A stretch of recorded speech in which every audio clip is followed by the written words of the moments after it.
Yeah, baby!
Good evening, everybody. Welcome to the Café. I am, as always, your hostess barista.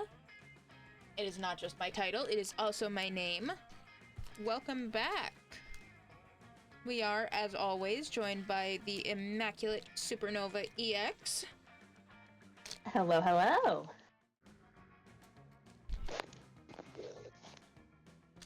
Always a pleasure to be here. Always a pleasure to have you. And now we ask one of the age-old questions of going to the Monster Con. What's the mixtape? What's the OST we go with this time? I don't know about you. I'm in a lo-fi beats mood, though. That was the vibe I was getting, yeah. Shut up, narrator. I know more than you. I don't, but I can pretend.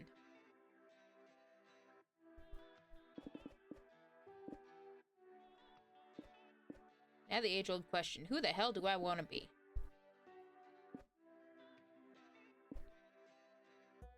You know what?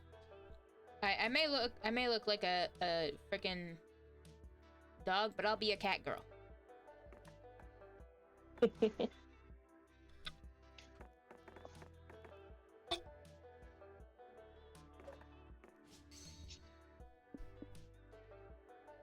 Alright. You know, the best part is I legitimately can't remember if the ear type for the model that I have on right now is cat ears or dog ears. Well, if you're gonna be a cat girl, I'm gonna be the Grim Reaper. I'm here for it.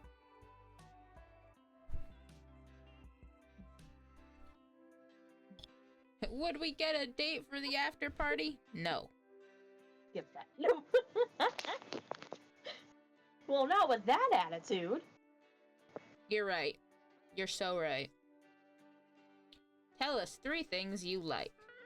DDR exercise, owning you're a clown, shiny dice, dad joke t-shirts, iambic pentameters, hypercomplex Euro games, pretending you're someone else, tournament arcs, licking metal, heavy metal idols, PhD on ship dynamics, and weird reality shows. What the hell is Iambic pentameter, it is a, it's like a certain cadence of, like, a certain pattern and cadence of speech that's used in,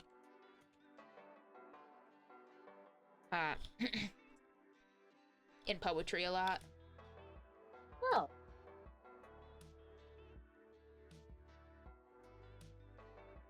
Do I even want to know what hyper-complex Euro games are? Games that come from Europe that are way too complex for their own good. So... But yeah, iambic pentameter tends to go like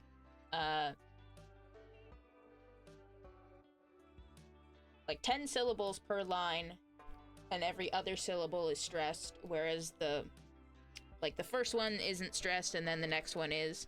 So it's like da-da, da-da, da-da, da-da, da-da.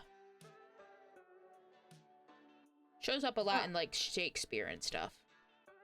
Ah. That sounds like a Liam thing. It definitely does.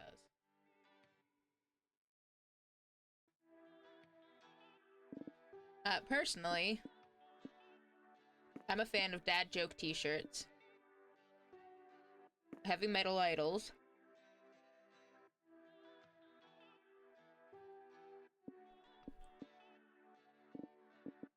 weird reality shows. Because why not? I love shiny dice. Why did I know that was going to be in your top 3? Yeah. I totally would have a PhD in ship dynamics. I'm a little too online sometimes, but you know what? When you're a hermit who couldn't go outside because there was no place to go, yeah, you gotta find something to do with your time. Choose your top 3 favorite villain archetypes. We got basically just Dahlia. Sad emo guy. CEO, the Phantom of the Opera, or Jevil. I was thinking.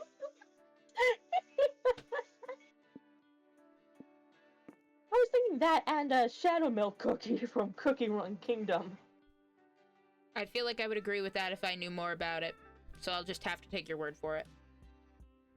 Fair enough. I mean, Google is a thing. I could always look it up. Yeah. Anyway, Phantom of the Opera. Tragic sad boy, because I could absolutely fix him.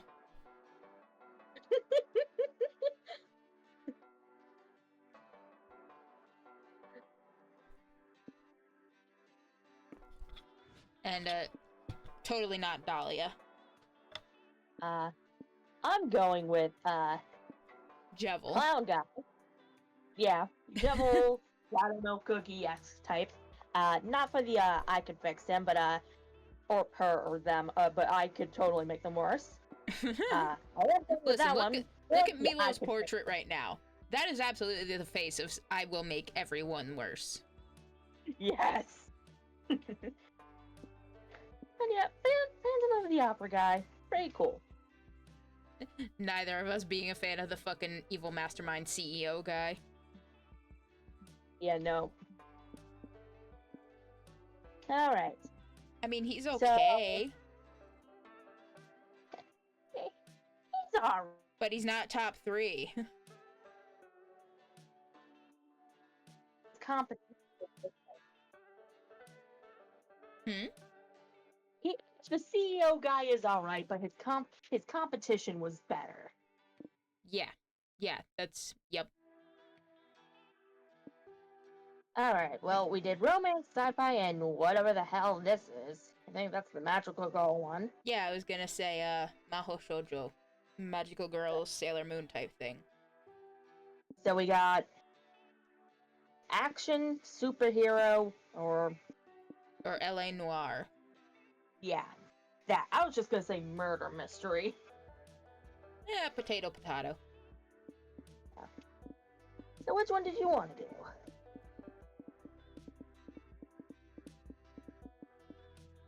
That one. This one? Yeah. Alright. Hell of a way to pick one, am I right? Yeah. I figured you were just going around and I would eventually say, yeah, that one sounds good. And then it did. Yeah. I was gonna say the classic line. We were young and unafraid. And we are ready to start. Hell yeah, we are.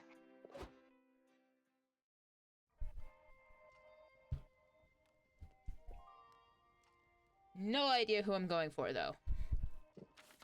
Neither do I. Maybe I need to go with somebody who values creativity because, I'm sitting at a fat 14 right now. Yeah.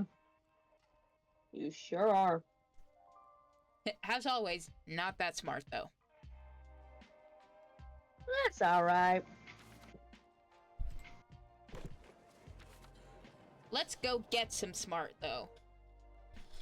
You decide to attend a panel on the merits of soft versus hard magic systems in magical girl fiction. After getting the required dick jokes out of the way, you actually learn a lot of valuable info about world-building mechanics. You gain 2 smarts from all that knowledge, and from learning so many new dick jokes. After the panel, you, Doug, Nico, and Zoe get in line to get an autograph from John Trueblood, the actor who played Wubba in the hit TV show Oops, All Wizards.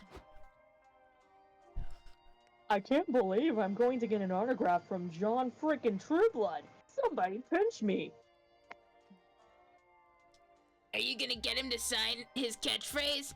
I always love it when Wubba goes, There's too many wizards! Nah, I like his running gag better. When he's like, but guys, when are we getting pizza? It's funny. Wow, you really prefer my pizza gag?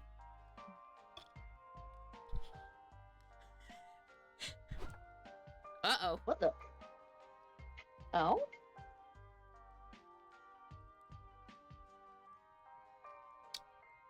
Am I having problems? No, I am. Oh.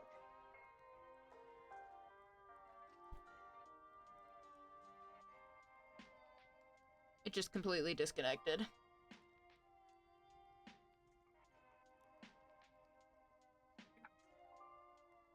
Well, it's not a stream if there isn't scuff.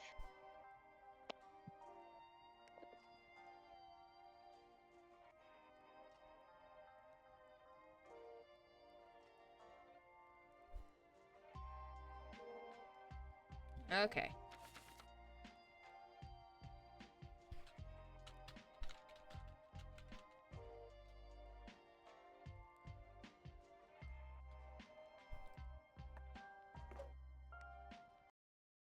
I mean, it's either a good thing or a bad thing. We haven't gotten very far yet.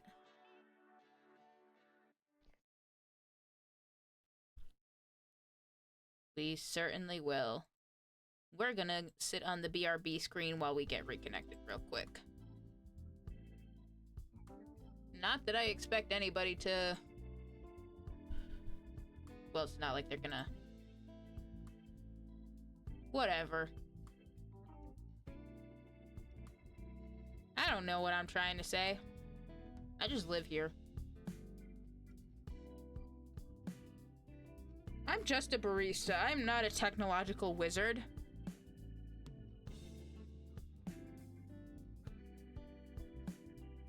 They can hear me, yes.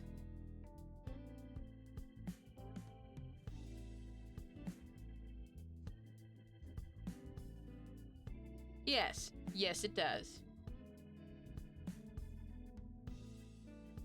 But if it did not, even if they couldn't hear me, context clues. The context clue being, I said that I am just a barista.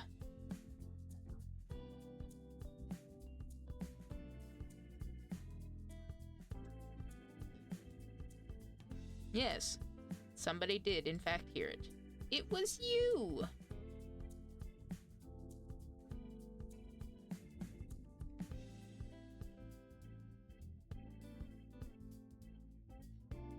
I should have sent it to you. We'll see if it actually works.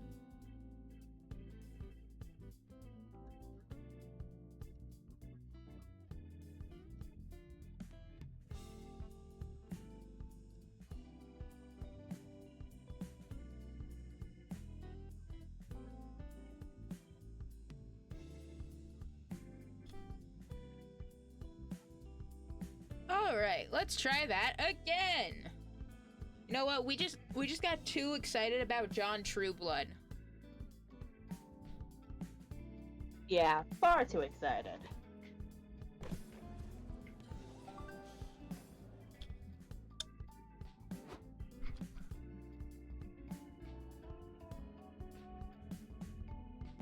Again, the good news is it happened early on, so, didn't take long to get back here.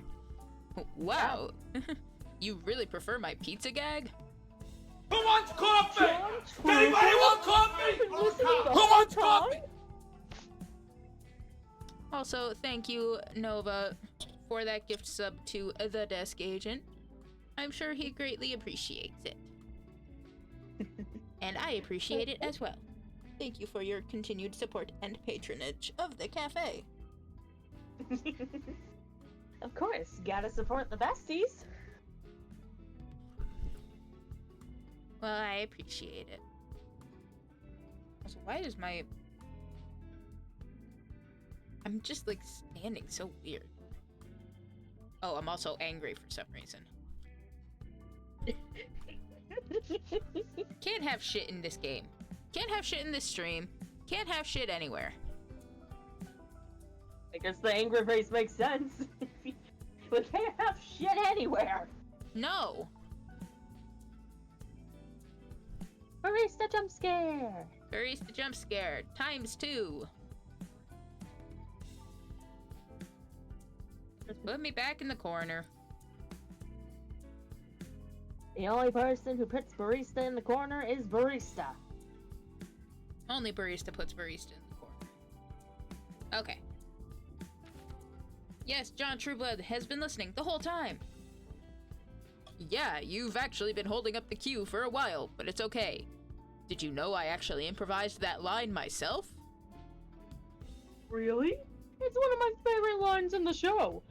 I even looked up the top 10 best pizza joints in the city to get pizza tonight in Wubba's honor.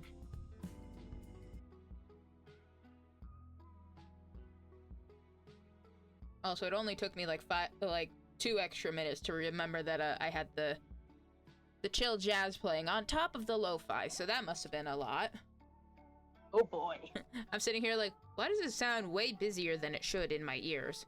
Oh, right. Ooh, best pizza in the city. That sounds great. Mind if I tag along? Pizza with a celebrity? OMG! Cut to the so-called best pizza joint in the city. The pizza's actually kinda mid, but who cares? John Trueblood is here, and he's like 6 beers deep. It's so nice to finally meet people who appreciate my creativity. I just know the writers were jealous when I improvised that genius line. They were all, John, stop shoehorning pizza in all your scenes. Stick to the script. That devil thespian killing script. I think jealousy is why they killed me off, you know? They were like, you literally never stick to script. We have no choice but to kill you off. But I read the subtext there. Yeah. Listen, Mr. Trueblood, this has been really fun, but we've been here for 3 hours, and it's getting late. You're right. Time has flown, hasn't it? We haven't even gone to the other 9 pizza joints yet. The other 9 what? You said you looked up the 10 best pizza joints in town, right? We've got to try them all. You know the saying, but guys, when are we getting pizza? Haha. Oh god, that's not a commitment I signed up for. Barista, can you think of a polite way to ditch this guy? Convince the TV execs to rehire him for the show, somehow. He can make the writers miserable, and not you. Learn from the writers and script this guy's death so we can cut him from Monster Prom 4. Oh my god. You know what? Meta humor! What? Are you sure? Killing him sounds pretty mean. I mean, that is one way to put it. It's okay, Doug. The deed must be done, and I have killed with my death note before. I will write his death to be a painless heart attack. Sure. And when that doesn't work, I'll drop an anvil on his head. Where are you going to get an anvil? Doesn't that seem a little absurd? Nah, it's Roadrunner Liam's preferred weapon of murder. I did some research, and it happens to be a way more common cause of death than you'd imagine. So, just out of curiosity, how much longer are you all going to sit there loudly whispering and plotting my death? Oops. Don't worry, I already wrote his name down. Any minute now. Look, if you all want me to go that bad, I'll fucking go. I'm so sorry that I thought I'd finally found my people. So much for that. John Trueblood storms out of the pizzeria and is crushed by a falling anvil. Told you, Doug. It's way more common than you think. But what if it happened only because we wrote it down? We can't rule that out. I think we might be too powerful as scriptwriters. Yeah, let's agree to never co-write a script again unless it's absolutely necessary. You all shake on it, gaining 2 creativity and the shared guilt of killing Wubba off a second time. You also lose 2 charm, but oh well.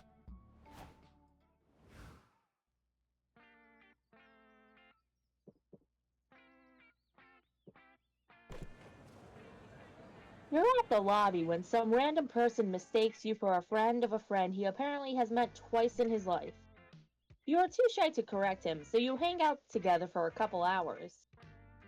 It's when he's insisting to add you to a New Year's Eve party group chat that you finally gather the bravery needed to explain that you are not who he believes you are. Better late than never, I guess. Here, have 2 bonus. He still adds you to the group chat. There's a meetup for fans of Liam Prom on, so obviously you're going. It's awesome to see people support your friends. I think I was the cultist since you're Zoe herself.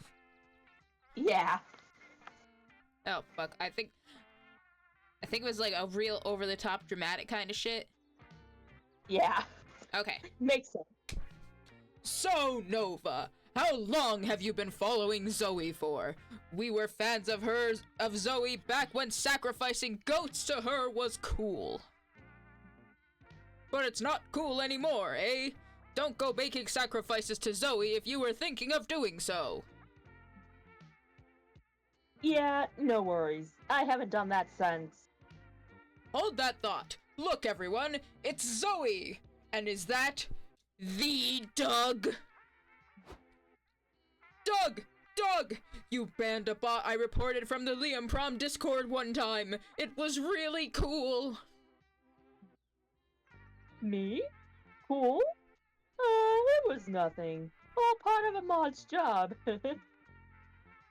This guy, am I right? He's like the sheriff of the server. Tell us how you got so cool, Doug. Come on, spare a tip or two. You want me to give advice on being cool? Gosh, hang on. I've got a notebook here with everything I've learned. Let's see. You leave Doug to it and go check on your other friends who seem to be discussing the logistics of this meeting.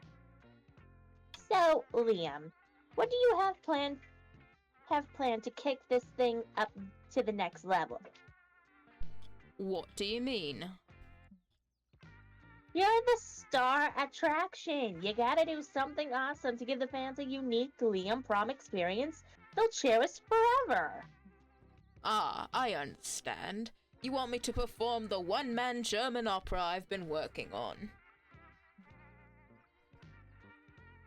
I don't think that's quite what the fans are looking for, Liam. Are you sure? I've been practicing, and I really think I'm getting quite good.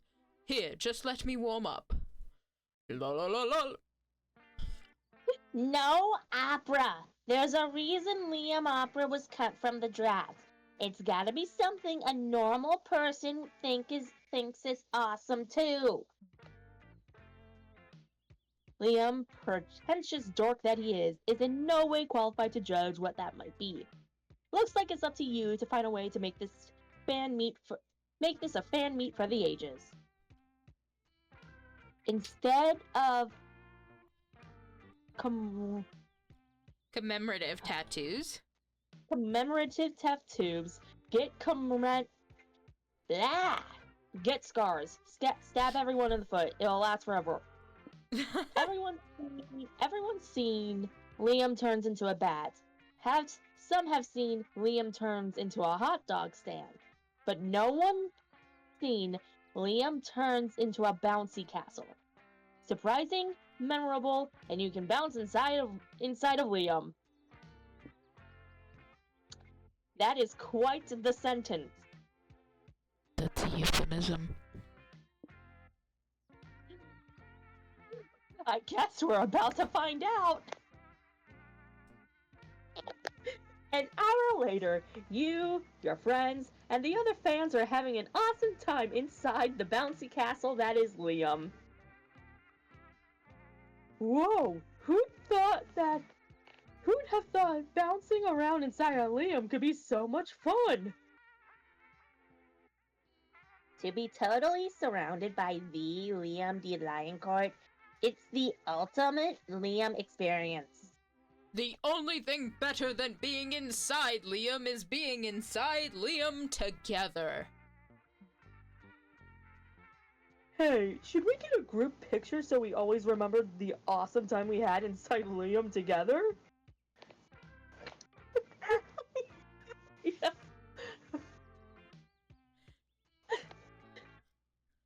Totally. We'll be telling the story of when they had fun. We'll be telling the story of when they had fun inside of Liam for years to come. Thanks again for letting us bounce around inside you, Liam. Whatever. This is all just research for my absurdist novella about a man who wakes one morning to find himself transformed into a giant bouncy castle. Aw, you say that, but I know you're having fun too. Right, Liam? Right?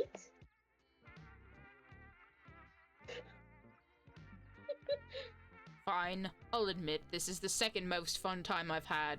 10 to 15 people inside of me, I guess. The second!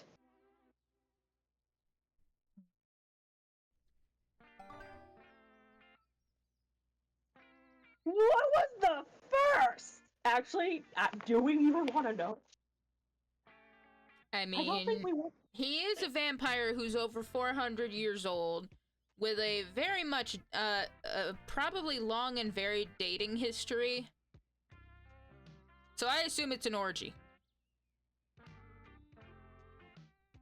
Yeah. Depending on how recent it is, I'm sure the coven was involved. Yeah. That checks out. And you're happy to be one of those 10 to 15 people. You gain 2 fun and lose 2 boldness.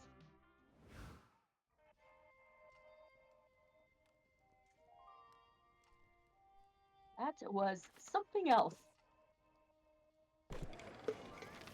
Why am I not surprised that she would be the banker? Oh yeah, I mean, she was in the first Monster Prom as the storekeep. Exactly, that's why I'm saying I'm not surprised to see her in this role. You enter a competitive tarot tournament because you're reckless enough to gamble your entire future. After several hanged men and burning towers, you decide to harness the power of celestial bodies. With your best Yu-Gi-Oh! Impression, you throw down Pluto. Pluto isn't a planet anymore. You're playing with an old deck. You're disqualified, and your opponent also predicts that you'll die of chlamydia. While you just gained 1 terrible fate, you also got 2 fun, because dying from chlamydia means at some point you'll get laid. Well then. You, Zoe, Doug, and Nico have just finished the most breathtaking, life-changing, thirst-quenching event the con offers. The tea ceremony workshop. Wow, that was the most zen thing I've ever seen. I feel wiser from just watching. I wish every drink had a special ceremony. Then we could all feel mystical and wise every day. You're so right, Doug. Every beverage is special and beautiful, and they all deserve to be appreciated in a unique way. Let's do it. Let's make our own new drink ceremony. Are we, like, allowed to do that? Just make up our own ritual? Trust me, I run a cult. I've done it a lot. Now, what drink are we going to sacrifice? I mean, celebrate.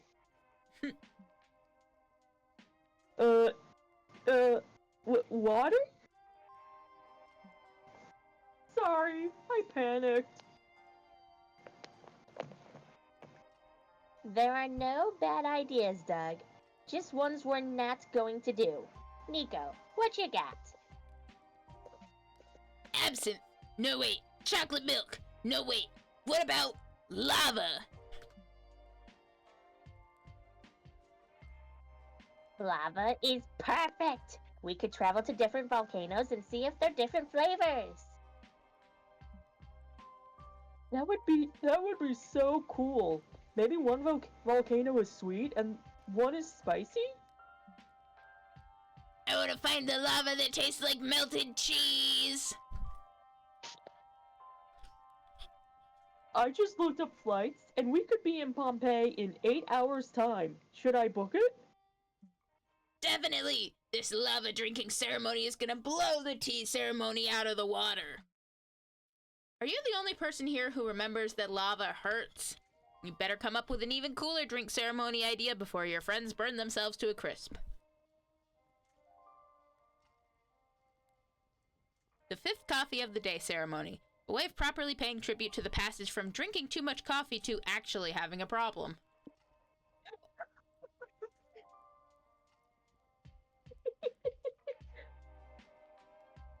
As a barista, I should probably have a comment on that. I simply do not. Or the ranch dressing ceremony. Maybe if we make a whole ceremony for it, people will finally stop calling you a weirdo for drinking it straight from the bottle. I mean, listen. I can't not pick this one. You and your friends jump right into the new ceremony. Step 1. Chug 4 coffees. This goes about how you would expect. Gang, I think I'm having a heart attack. Could someone look at my heart and tell me if it's exploding? Please? Sorry, Doug, I can't check now. I've got to practice running around this room really fast, but I'm sure it's fine. Zoe, can you check?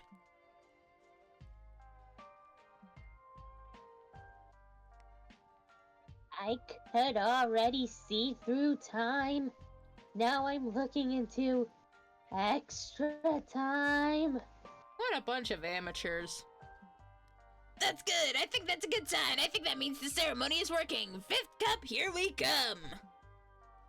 You reach again for the ceremonial cafetiere, hands shaking like a jackhammer.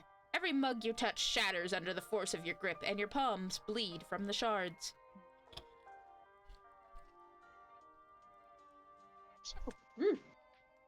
I demand coffee. Do not fail me, barista. I mean, that is my job.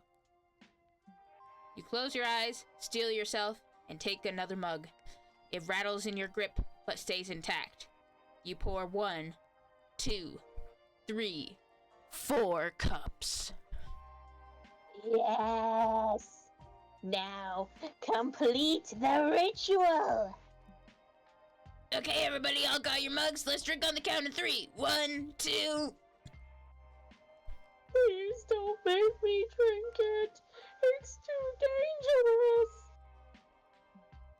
Come on, Doug. What, you'd rather just us 3 die and you have to carry that tragic memory in your heart alone forever?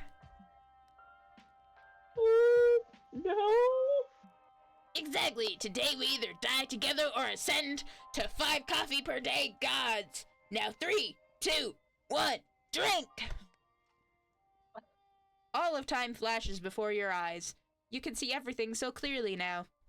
You can see the future. You know exactly what to do. You pass out. When you wake up, you're sat in a cubicle typing obsessively at a computer. What is this place? It looks like your friends are here too, doing the same. Did we die? Is this the afterlife?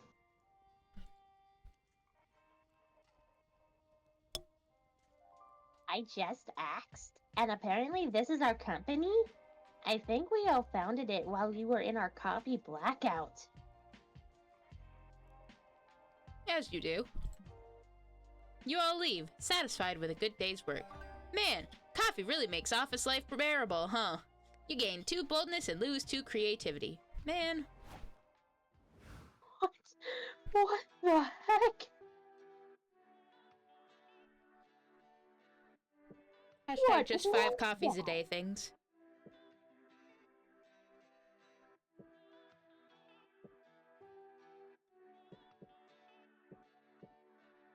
Don't know what's going to do. One more charm.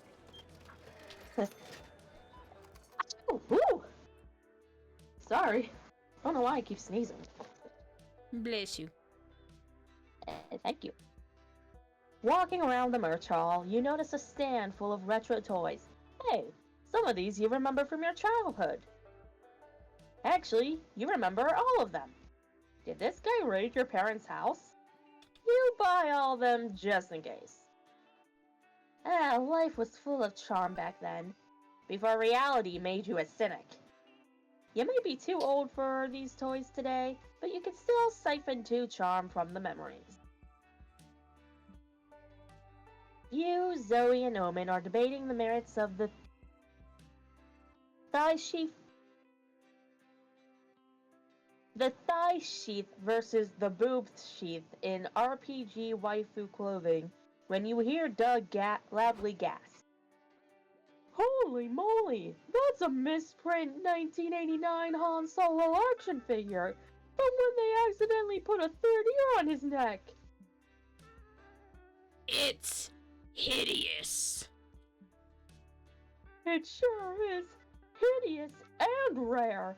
I gotta have it. Wait, can I have the 3-ear Han, please? I've been looking for one for years. Sorry, dude, but you don't have your tentacles on the merchandise. Finders keepers. But finding this action figure is my dream. My parents died trying to get me one. Your parents died? Doug, no. Yes, the misprints have always been highly rare. So when they first came out, my parents drove to the factory that produced them to try to find one for me. But they tripped and fell into a vat of molten plastic. Sorry, it's painful to talk about. I just think that owning one of the original action figures would help me move on. Whoa, I'm so sorry. That's horrible. It's also very hard to believe. No, I'm serious. There was a whole lawsuit about it. Look at the back of the box. Warning, may contain traces of melted monster parts. Do not consume. Who cares? My friend laid claim to the merchandise first, so heed my words when I say, fuck off!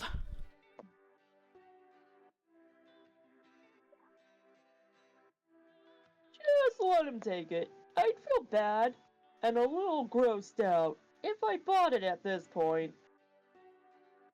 No, we had it first. Does the concept of dibs mean nothing anymore? Dead parents or no dead parents, you want the damn 3-eared Han Solo. Do something to invalidate this guy's sob story and get Doug the action figure.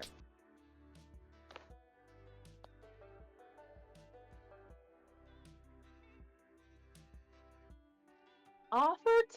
Oh my god.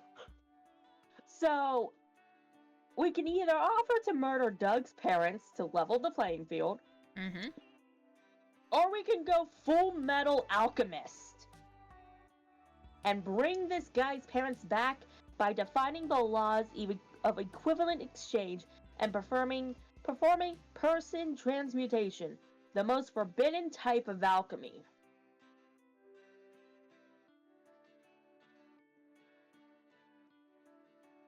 Fuck it. We're going for the reference. Are you sure about that? The person transmutation has a pretty high price to pay. Yeah, I think getting the action figure would be enough to make me move on by itself. Come now, you miss your parents so much that you invoke their tragic deaths to buy action figures. Let us do you one less worse, I believe the saying goes, and reunite you with them. You and Omen draw the transmutation circle and summon the Gate of Truth. Black hands and disembodied eyes come crawling out of its doors. Great. Now those hands are gonna come take something in exchange for the resurrection. Probably someone's arm. Not it! Don't look at me! I'm already down one arm! Gosh, I don't know. I'd really rather not lose my whole arm. Maybe just a toe? Beckett, this is all for the orphan's benefit, so he should pay the price. Get him hands. The hands rip an arm and a leg off the screaming stranger. Damn, he's got expensive parents. The gate vanishes, leaving behind two horrible creatures. They convulse, vomit blood, and scream the screams of creatures with no vocal cords. What the? What is this? What have you done? Look! Parents and son, finally reunited! I think we defiled God! For a good cause! Zoe, please authorize this form for the Redemption Arc program, stating that I did something nice today. You may have ruined that dude's life, but now Doug can keep his action figure. The law of equivalent exchange looks satisfied to you. You gain 2 charm but lose 2 boldness. Womp womp. Womp Everybody womp choose an indeed. anime. Say your choice out loud to the other con-goers before advancing. I mean, I'm under the distinct impression I know what you're gonna pick. What do you think that is? I mean, I assumed you were gonna stick with the Full Metal Alchemist thing. I mean, I'm tied between that and Hellsing Ultimate. Also a valid option. I mean, fuck it, you take Full Metal Alchemist, I'll take Hellsing Ultimate. I've never watched either, so let's go! I've only watched one! Well then. Your boss has invited you to their birthday party, which is turned to be heavily themed after the anime. Player order is decided based on how strange that would be. Start debating now.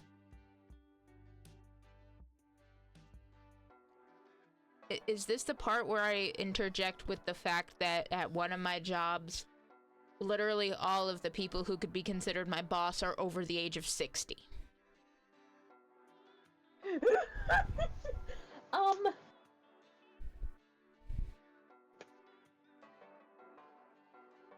My boss, I technically have multiple, because, like, I'm just a cashier.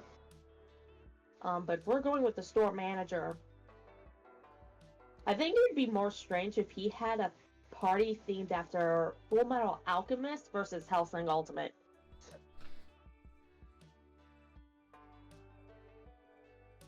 Because at least with Hellsing Ultimate, there's the whole vampire part to it. True. And God.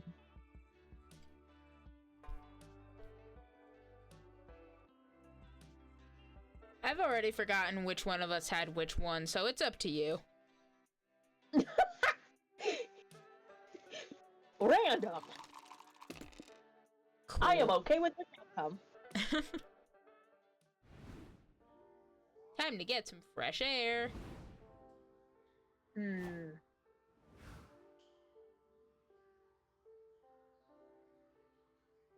So what are you gonna do? Who are you gonna go for? I don't know. It seems that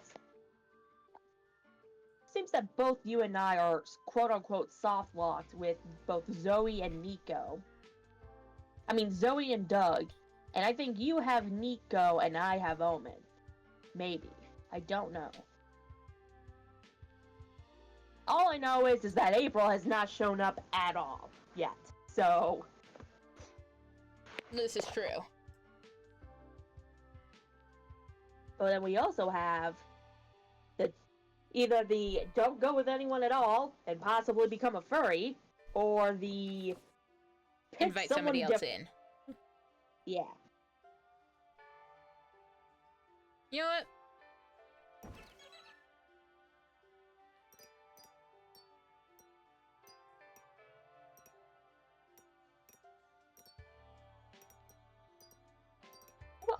it interesting that your Vera is 0 peppers when mine was 3? Well, I'm also her sister. Oh, right. That makes sense. I totally forgot you were playing as Valerie. Valerie! That makes sense.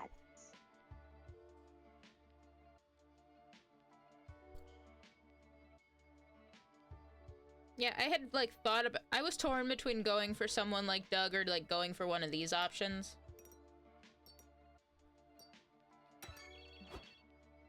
You invite Suzanne to join you at the con.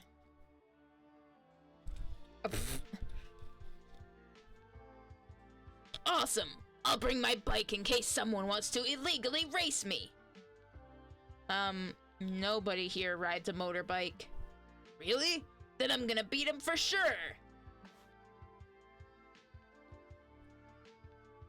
Suzanne, tell us, what is your type? I want someone who puts the pedal to the metal. Dumb question! I want someone who puts the pedal to the metal. Someone who stops at nothing to see what's beyond the horizon. Someone who'd challenge the gods to a race and make them eat their dust. So what I'm getting is I need to be more bold. Possibly.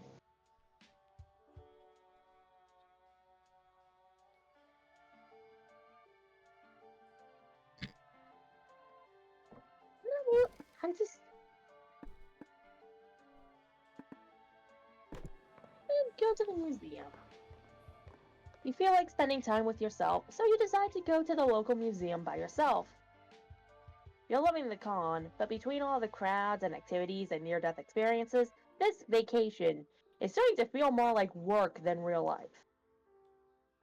All that makes you really appreciate the quiet of places such as this museum. You gain 2 boldness.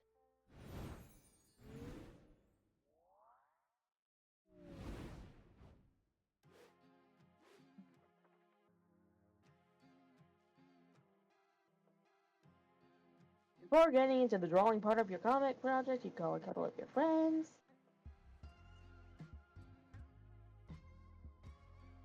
You realize some of your characters look exactly like them. Here we go. Alright. They're about to cancel your favorite TV show. The TV XLs call you. You have the chance of saving the show by brainstorming a new character for next season. Think carefully. Who should this character be? A dog with a hat.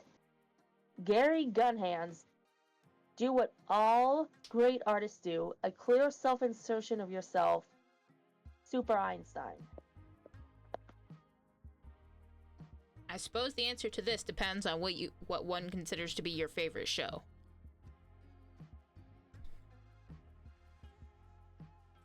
Oh. For what it's worth, I think every show can be improved by a dog with a hat. Every show could be improved by a dog with a hat. But if this is my favorite TV show,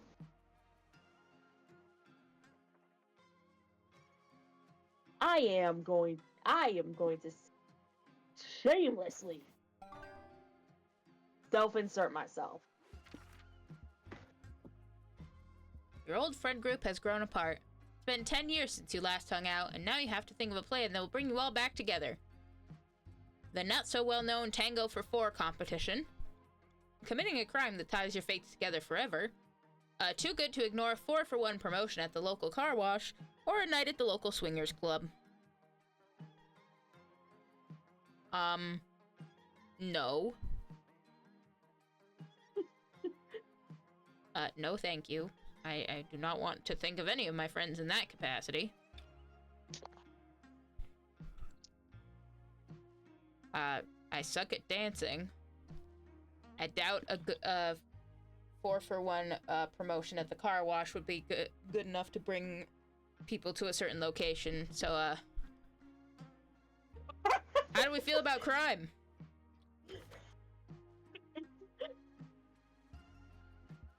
Why not?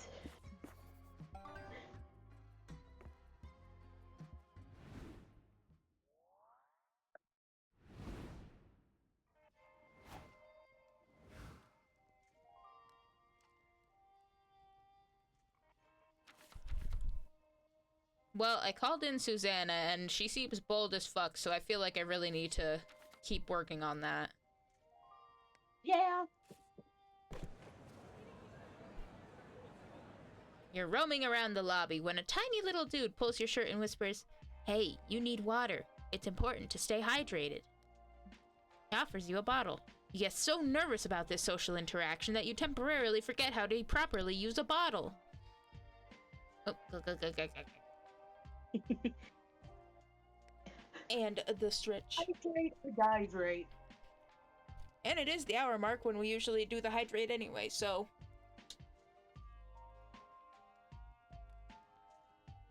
Yep. So perfect timing. Exactly.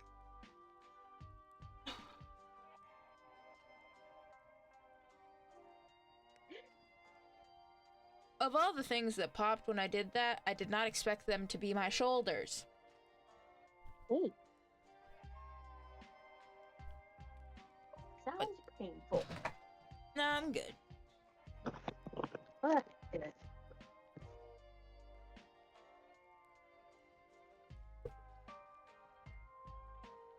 You water yourself like the awkward little flower you are.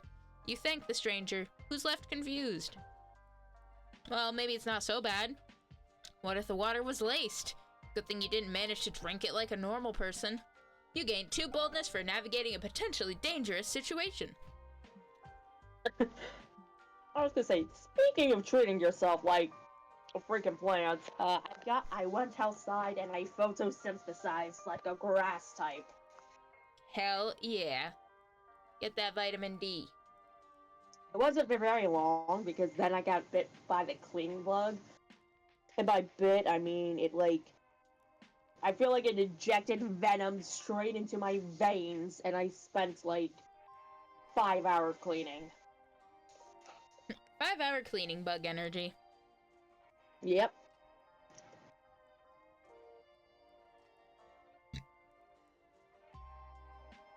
I'm still mildly recovering from Sunday when I got sunburnt. Oh. It really wasn't that bad. My sunburn has just been more itchy than anything. So sunburns regardless are a pain in the butt. How dare I get sunburnt at Pride? This is homophobic. Yeah.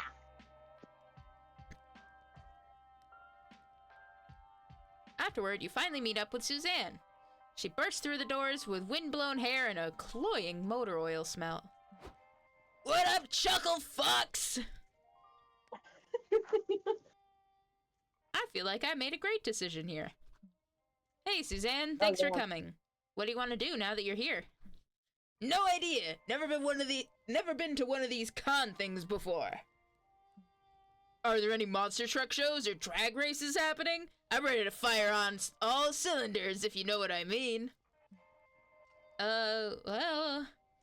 Is that a euphemism? I feel like the answer is yes. I think there's a round table about spaceships happening right now. That's close-ish, right? If you say so, let's check it out.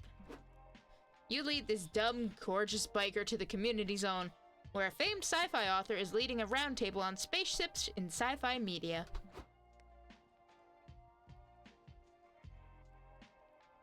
And per my last point, the debate between light speed and pure teleportation is, oh, we have some latecomers. Sorry to barge in on you, gorgeous. We'll just sit in the back and try not to be distracting. It's a bit late for that, but sure, have a seat. Anyway, let's discuss some of the most famous spaceships in sci-fi. First, a true classic, the beautiful scrap punk kit bash known as the Millennium Falcon. Whoa, look at the engine on that metal pancake! If you prefer a sleeker design, there's the Discovery from 2001 A Space Odyssey, the first sci-fi vessel to use nuclear energy. Whoa, totally nuclear! Or what about this sleeper hit, the TARDIS from Doctor Who? I love a gal who's bigger on the inside. It's a spaceship and a phone booth. She can do it all.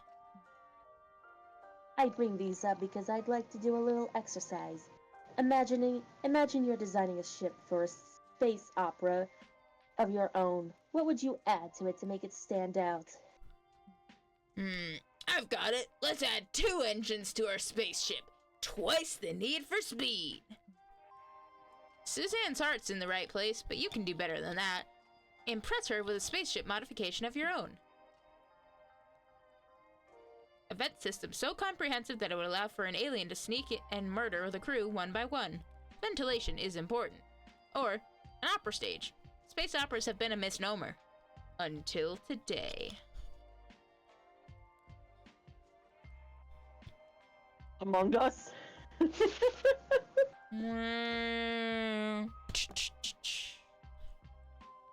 Ooh, I like it. A compelling plot could be mined from the conflict of a robust ventilation system filled with rogues and villains. I did something similar when I wrote my first space opera, though I had the antagonist traveling through the torpedo bays. What? You wrote a space opera? Well, yes, several in fact. Wow, an opera in space. So you've got a beautiful face, a beautiful voice, and a beautiful astronaut license? Look out, ladies, this one's a triple threat. Anyway, barista, dope suggestion. With proper ventilation, the ship's sure to stay nice and cool during summer in space. Ah, what are you thinking about? Thinking of adding a space climate system to your book? Oh, we're not writing a book, but I know a thing or two about building motorcycles and bumper cars. And an overheated engine is not a key to success.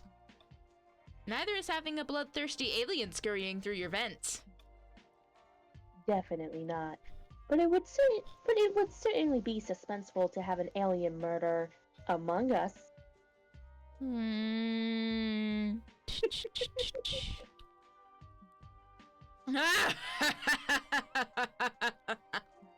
I don't get it. Yo, Suzanne.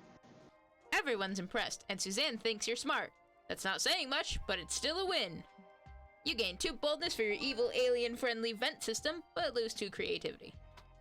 Can I just say that space person woman? Whew! You and Suzanne both, apparently. Alright. I need to be more smart. Not that I'm trying to impress anyone. I want to be more smart. If you want to be more smart for yourself, that's okay. Exactly. You sit down to watch a post-mortem discussion of the game Domino.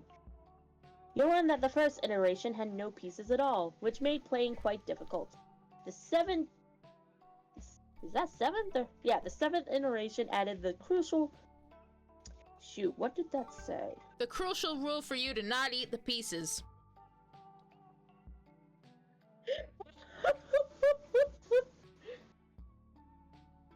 An hour later, you know more about Domino than anyone in your age group. Which actually isn't hard, but still, 2 smarts for you. You spot Zoe and Doug having a thorough conversation, so you decided to pop over and be nosy.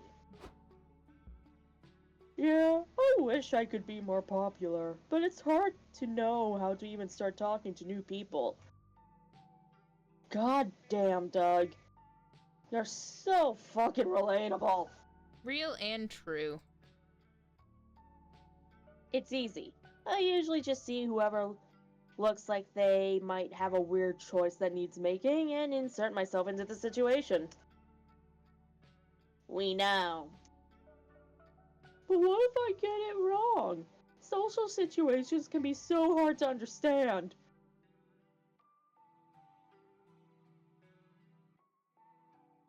Jesus fucking Christ. Did the devs just, fucking spy on me?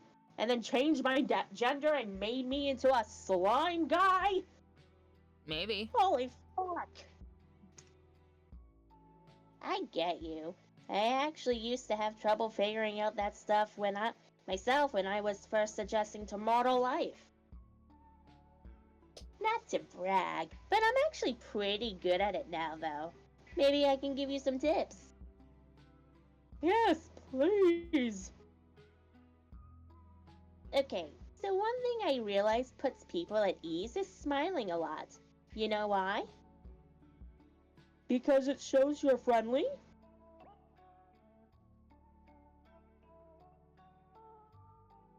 Because it shows off your teeth.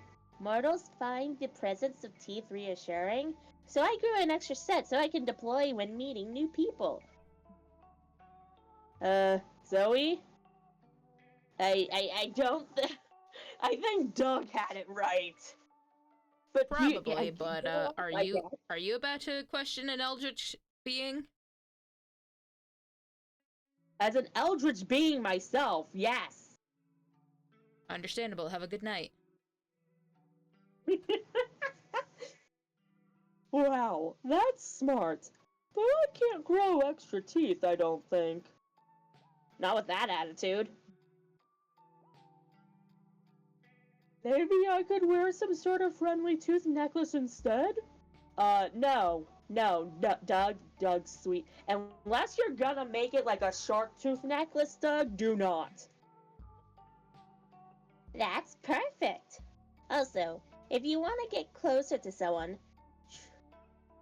try implanting false memories of you being by their side for all their most emotional moments. Zoe, no! Zoe, yes.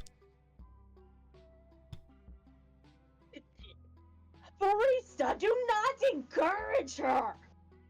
I have no sway over an eldritch being like her. This is true. That way, they'll see what a supportive friend you can be. Okay, Zoe, sure. Oh, I see. Do you think photoshopping myself into their family pictures would work too? No, Doug, no, it wouldn't.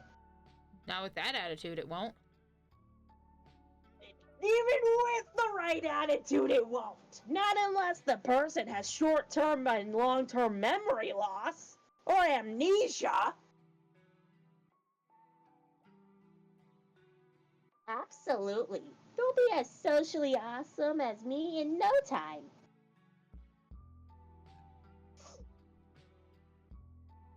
Yeah, socially awesome. If, socially awesome meant totally delusional. Yes. Zoe means well, but you've gotta save Doug from the path she's leading him down. What actually good social trick can you suggest? I think almost anything I suggest could be better than what Zoe has. You're more likely to be respected if you're considered popular. When you meet someone, say hi to random people around you. Doug only needs to become a pop star and win a Grammy. There's such an overlap between winning a Grammy and being popular that it can't be a coincidence. I feel like Doug would have an easier time with the top one. Probably. Does that really work? For sure. Basically, if people think you have a lot of friends, then... Oh, hey, is that Brett? Yo, Brett! Oh, do you know that guy? I don't know. Do I? Ah, wow, that was really effective. I'll go try it out. You and Zoe hide while Doug tests this new technique on a stranger at a merch stand. Hello, I'm Doug. Are you enjoying the... Oh wow, is that Brett? Hey man! Wait, you know Brett? He's really called Brett? I mean, yes, of course. We're friends. Friends? Best friends, actually. Then you better tell that son of a bitch if we don't have our money by midnight, he'll be sleeping with the fishes. Capiche?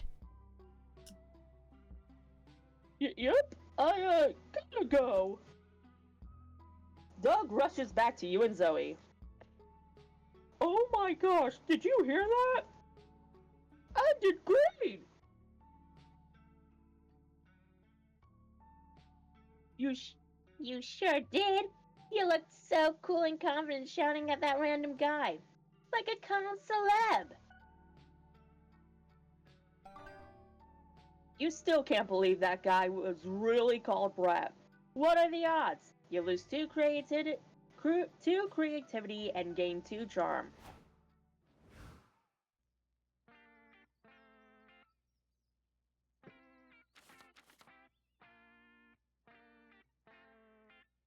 In addition to being bold as fuck, I feel like I need to be a little more fun, too. Yeah, probably wouldn't hurt. I know she probably does not give a single half of a shit about smarts. Yeah. You attend a workshop at the Community Zone, a renowned hairstylist teaching the top 5 anime hairstyles to hide your bald spot. You thought the Sailor Moon fridge would look good on you, but the Yu-Gi-Oh! Star shape takes the cake. It needs a metric ton of hair gel, but it really brings out your features. Man, you can't wait to be bald! You gain 2 fun and 1 amazing hairstyle. You follow the sounds of what you think is a rap battle, but instead find a fast-talking auctioneer leading a rare merchandise sale.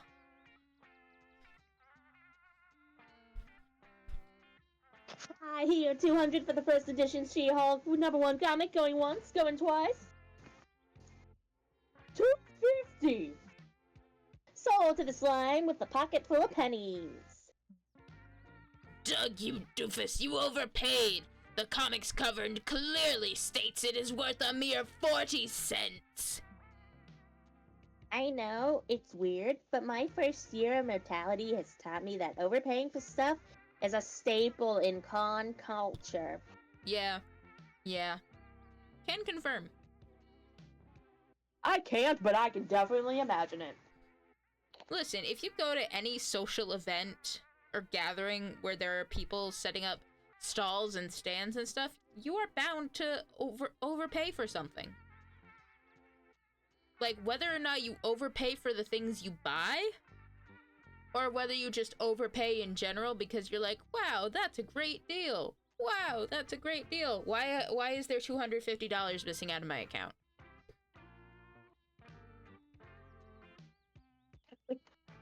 I have been both fortunate and unfortunate enough to not be put in that situation yet. One day I would like to go to like a thing like a Comic-Con, but realistically, I don't know if I'll be able to. Between the stamina issues and the sensory issues. If there are like Yeah. smaller, more local ones, they can be a bit easier to work with. Like if going to like a massive con like PAX East for your very first one, I don't advise it. Yeah, I also just realized I'm an idiot. I have been to something similar. Although I don't know if I can say it without doxing myself. I mean, you can just leave it at that you have been to something similar. Actually, no, I still probably could because people from all over the state go to it. The farm show. Huh. Yeah, I'm sure a convention would not be too far-fetchedly different from something like that. No, I can confirm it is not that different. But instead of, geeks and nerds, you got a bunch of farm hands and local stuff and milkshakes. I was literally People just about to really say like what. the milkshake.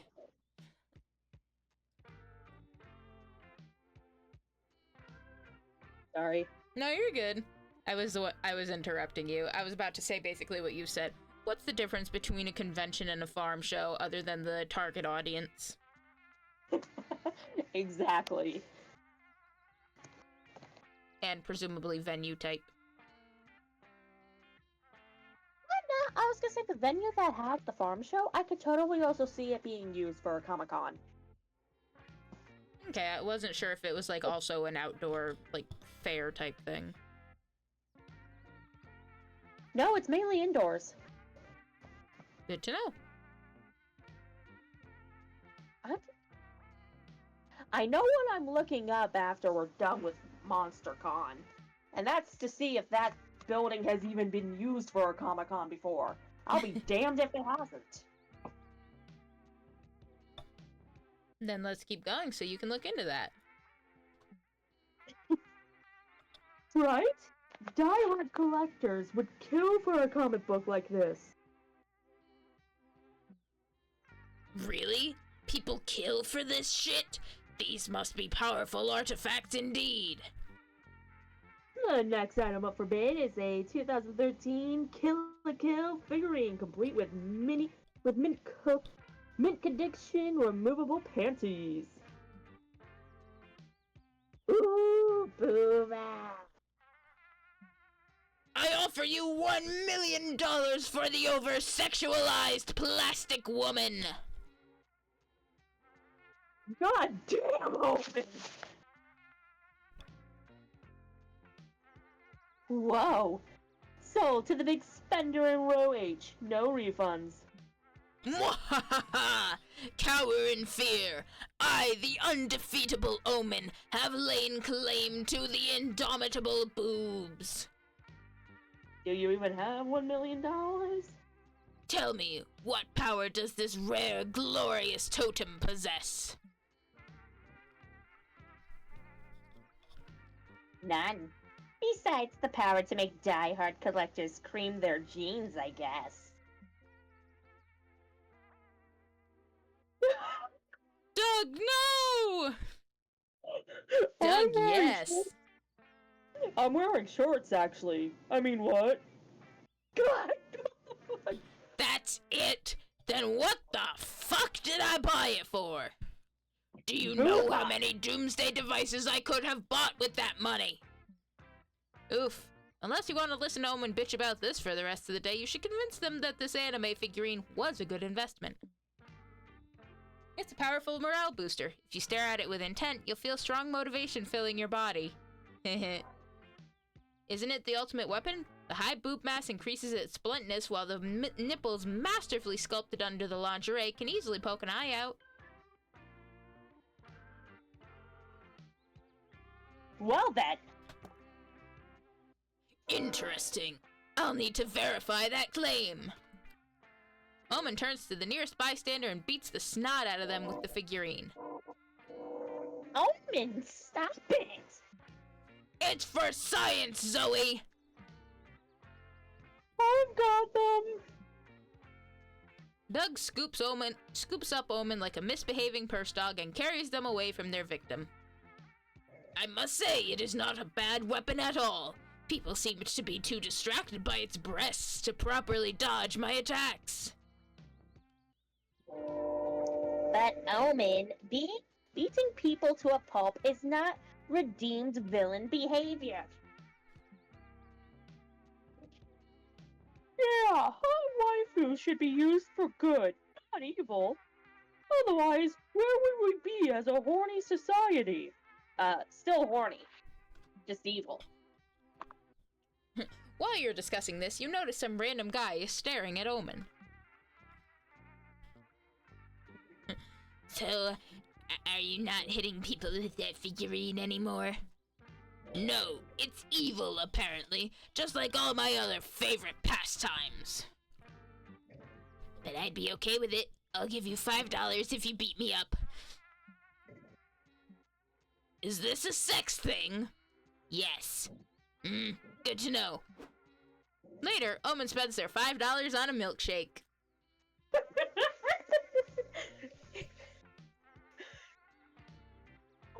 Well then. They seem content not to use the figurine for violence, but appreciate that the figurine can be used for violence in a pinch. Progress. You gain 2 boldness and lose 2 fun. Ah, well.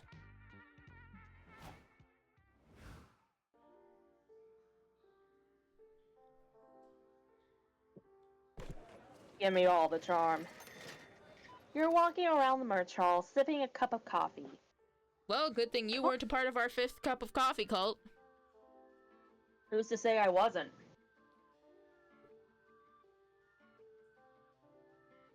Yeah, fair enough. Maybe I can just handle my coffee better than you. Excuse me?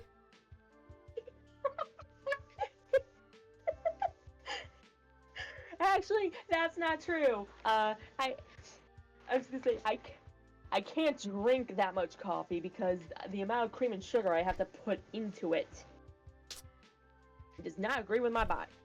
Oh, you like a little bit of coffee with your cream and sugar?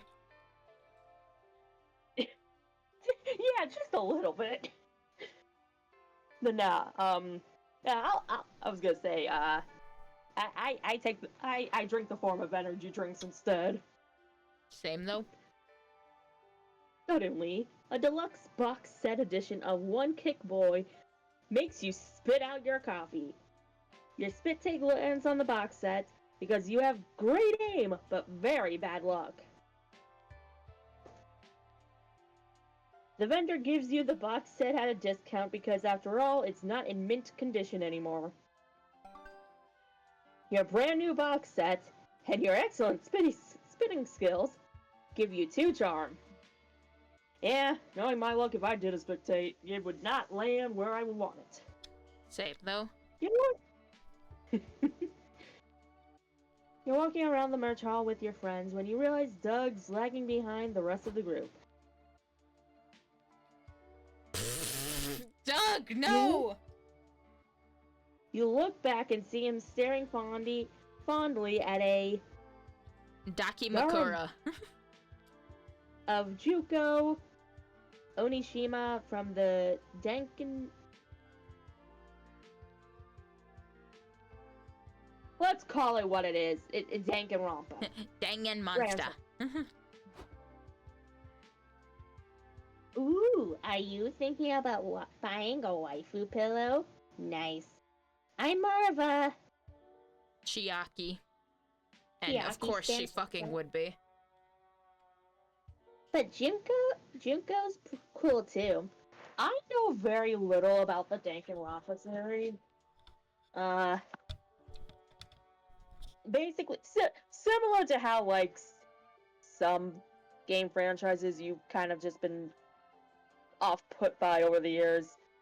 Unfortunately, that one was one for me that I just am a little scared to touch. Understandable. It's one of those Along ones with- where the fandom makes everything... everything. Yeah, Homestuck is another one of them. It's like, great, glad they exist. I'm just gonna be glad they exist from all the way over there. And by all the way over there, I mean like 500 feet away. Mm-hmm.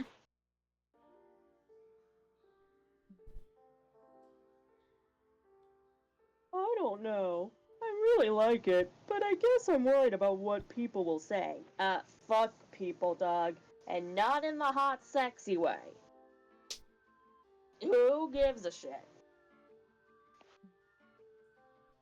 They'll say, wow, dude, that's an awesome waifu pillow. I wish I had one just like it, or maybe one with that other girl on it, cause she's best girl. Maybe. Or maybe they'll say, Doug's so lame. Why'd he waste his money on that when he could have bought insurance? Or whatever regular people spend money on. Look, as someone who is trying to save up money, It's okay to spend some of it to get yourself something nice. it's how you balance it out. Mm-hmm. Mm-hmm. You overspend, you feel like garbage, you don't buy yourself something nice at all, and you just wonder what the grind is for, and you get burnt out. And then you go crazy spending. You need to have balance. Mm-hmm. Mm-hmm. Who cares what regular people think? People who don't have a collection of horny Waifu pillows are the real weirdos. So he's right. Never let the fear of a plebeian's judgment stop you from making a sound investment in a Dakimakura. Anime is a cultural touchstone of modern media. Why shouldn't you honor it in the form of a beautiful drawing of a woman that you can hold at night?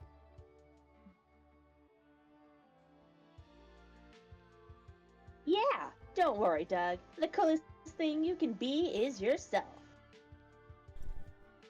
Not that I know anything about what that's like. Pretend you didn't hear that. Aw, I really appreciate your support, but I still don't know. Poor Doug. A con is the last place he should feel insecure about making a weeby purchase. He won't get the waifu pillow unless he thinks he can justify it. Maybe if you help him think of an excuse for owning it, he'll be brave enough to buy it.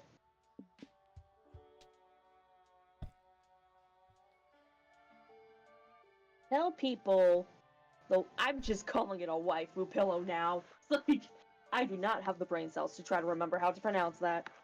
Tell people the waifu pillow is a cursed object that contains the soul of your loved one, and you're still figuring out how to get them out of their soft, squishy, cushy cage. Waifu pillows are the ultimate weapon in a pillow fight. Their length means bigger blows, and the sexy character is just a diversion to make the opponent horny. Yeah, that makes sense. Mm-hmm.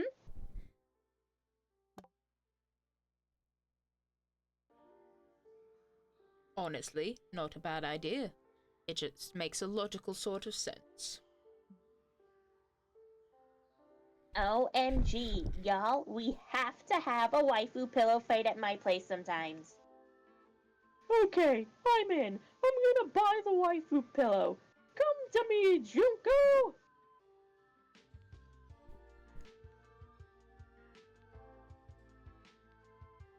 Time skip to Thanksgiving Day, which I guess means we celebrate here in Monsteropolis for some reason.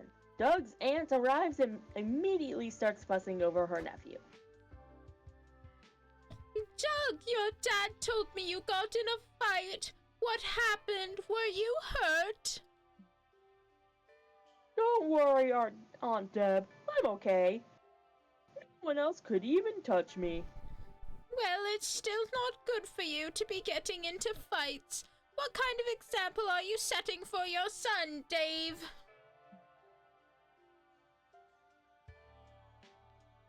Hey, there's no harm in encouraging my boy to defend himself. Besides, Dougie brought a hell of a weapon to the fight. In fact, let me go get it. That is a pillow. Actually, it's a limited edition Junko Onoshima waifu pillow from Danken Monster 3. You can't find her in that bikini in just any old store. It's the perfect weapon. Strong and blunt, like me. As soon as your opponent's distracted by the cartoon woman's generous figure, BAM! Okay, Bart, I still don't understand. Doug brought a pillow to a fight, and he won. Well, what else? Was he supposed to bring to a pillow fight? A gun? Be serious, Deb. Yeah, Deb. Doug looks at you and gives you a grateful wink. Yeah, you're there too. Don't question it. You gain 2 bonus, but lose 2 charm.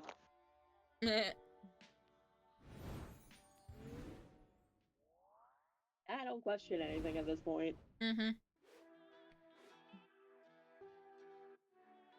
It's comic. It's comic time. For your service to the rat community, the Rat King is bestowing you one superpower. Choose wisely what you're gonna pick, cause it's comic time. Ooh. Wi-Fi kinesis. The ability to produce Wi-Fi signal with your mind. Explosive diarrhea. Like, explosive. Hypervisibility. Because only lame people want to be invisible, you're here to be seen. And the strongest armor ever. Plot armor. I mean, wasn't there a whole thing like last time or the time before where we stole a guy's plot armor, or am I misremembering?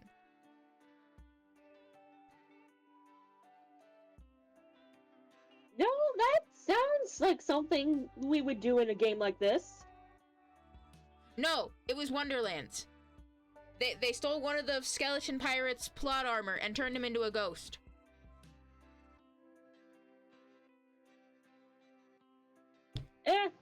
I could still see it happening somewhere in Monster Prom. Same. I'm feeling Wi-Fi kinesis. What do you think? Hey, it's your choice. I think Wi-Fi kinesis is cool. I also think plot armor is pretty cool too. This is true.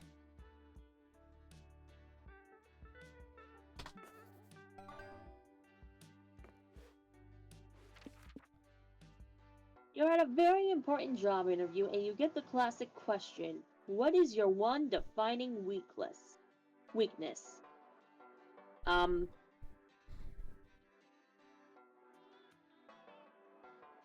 Your inability to get over your ex, probably oversharing too.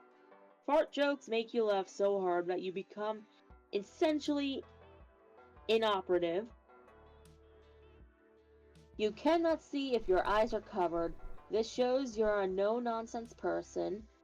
Geese attack you on sight, seeking for admittedly just revenge. I mean, yeah, I would not be able to see if my eyes were covered.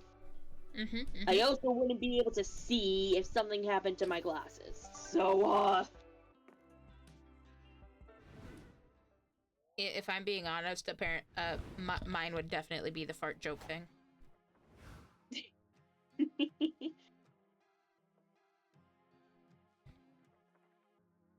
Well, apparently, last night, and other times, but specifically last night, my partner, in the middle of the night, like, rolled over, put his arm around me and hold me close or whatever, heard me make a noise, felt me tense up, and then I farted on him. And when he was thoroughly bamboozled by this, apparently, I laughed. I say apparently because I have absolutely no memory of this happening. I was dead asleep. But in my sleep, my subconscious really said, I'm gonna fart on him and laugh about it.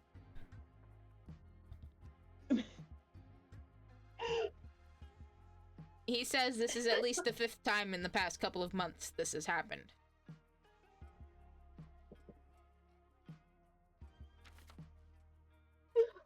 oh my god. Oh god. I don't know, dude. Yep. That's all I know. Listen, a sleep/unconscious barista is apparently a big freaking weirdo. Who does shit like that? You know, I feel like everyone, when they're asleep, probably does something weird. Apparently, I've been told I mumble in my sleep. Oh, I absolutely do too. Let me follow it up with another anecdote from when I was like 9 or 10. My mom used to, poke her head in, check on me while I was asleep, as she did. And one night she poked her head in and she was about to leave and she heard me say something to the effect of, "Ow, darn it, Steve." Curious, she asked me, "Who's Steve?" And apparently my answer was my knee pain.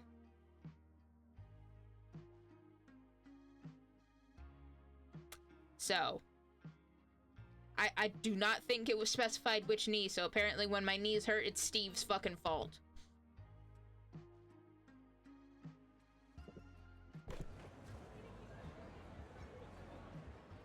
Well, I mean, why not call your inexplicable pain of something a random name? Especially when you're asleep.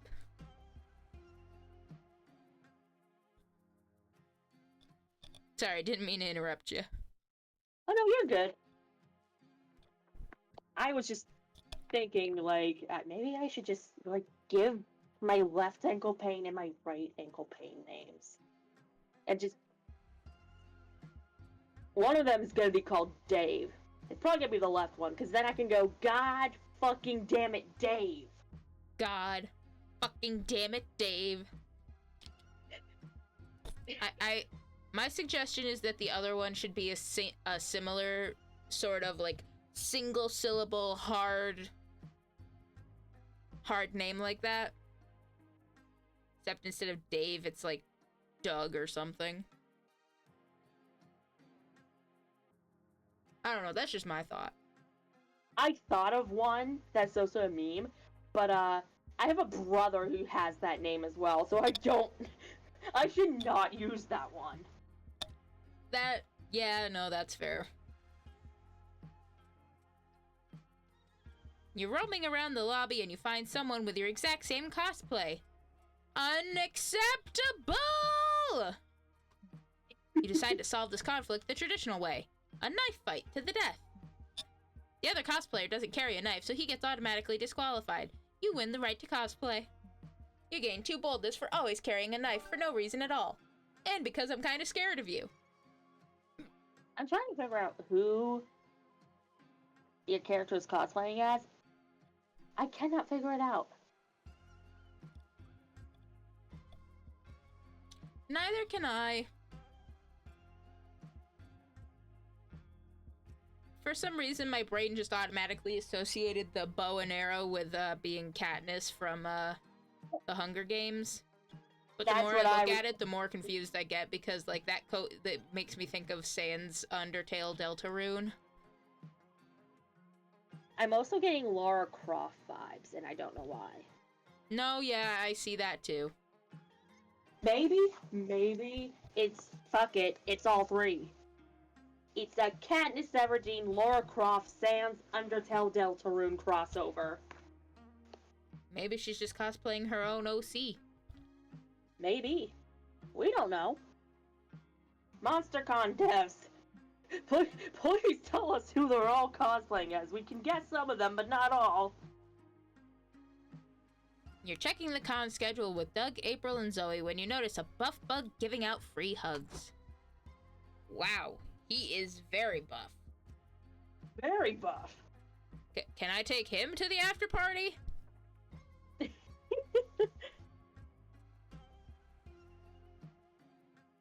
Can he just, like, hug me?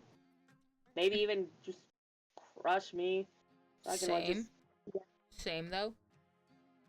I mean, I feel like the reason I want to be crushed and the reason you want to be crushed are 2 very different reasons. Why? Maybe I just want a good spine cracking. True. Did you ever think That's about all that? I want. No. You thought I was being a pervert.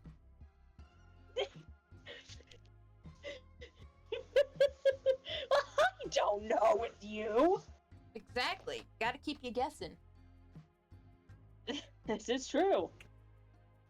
Never let them know your next move. Howdy, friends. They'll never know my next move, because even I don't know my next move. I never know my next move. I never even know if there's going to be a next move. Sometimes things just happen. Sometimes they don't. Sometimes we're just otters on our back floating down the river. Howdy, friends. Does anyone want a hug? I understand if not, but... I do love a hug. Come here, pal. Oh my god, he's so cute. Oh, Thank you. You're so nice. I just... Gosh, I'm so sorry. I'm getting snot all over you. Don't worry about it. I'm basically a big sentient snot. Cry all you need, big fella. Thank you. I'm just so happy. You're the first person to want a hug from me all day. Aww. What? But free hugs are amazing. Why wouldn't anyone want one?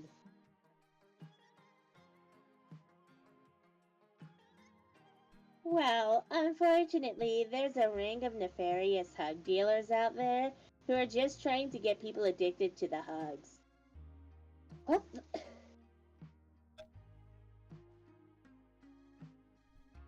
The first one's free, but then they charge you more and more for each hug after. Once word got around, most people started avoiding free huggers. Yeah, it sucks. Hugging strangers was wholesome until those darned hug dealers ruined it. We can't let that slide. I swear, my friends and I won't stop until we rehabilitated your image and made hugging great again. Oh God. Oh, do we have to? I was so looking forward to seeing that panel on. Yes, right now, all of us. Free hugs are now my passion.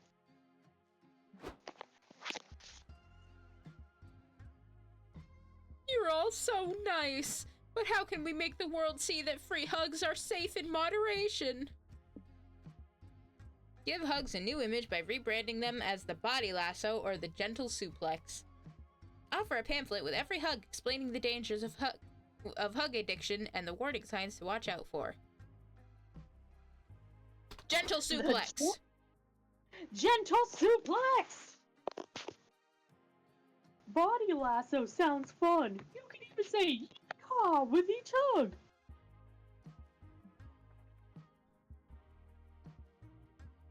I don't know. I like the sound of the suplex one, but like, does it have to be gentle? Good point. Maybe you could also offer a suplex that really hugs the living shit out of ya. Huh, what the fuck? Some of these side characters have the weirdest faces sometimes. He turned into handsome Squidward. I never Yeah. thought about expanding my hug menu before. I like it! Maybe this is just because I've been playing a lot of Hollow Knight again. But like, I feel like at least the face, like the little face icon in the corner, I feel like I would find a character like that in Hollow Knight. Yes. Absolutely. Actually, you kind of do already. The Dung Defender, kind of like this guy. Yeah, I can see that. But just to be clear, the upgraded suplex would have a sexual undertone? If that's okay with you, it's definitely okay with me. Good! Gaining hugging consent is very important to me. You ready? I was born ready. Annihilate me. Should we be watching this, Zoe?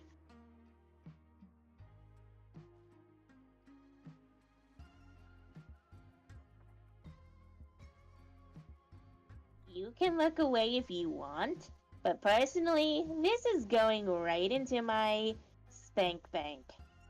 Of course it is. Yeah, that's Zoe for you. The free hugger suplexes April into the tile floor. It looks painful, but also comforting. That was great. Again. Again! But April, you're bleeding. Medical attention later. Horny now. You all watch April get suplexed a few more times. It's pretty hot, even though you eventually have to drag her off to get treated for a concussion. By that time, the free hugger has gained a line of horny people ready to be suplexed, so you'd call this a success. You gain 2 creativity for your ace rebrand, but lose 2 smarts. Well then, that was something.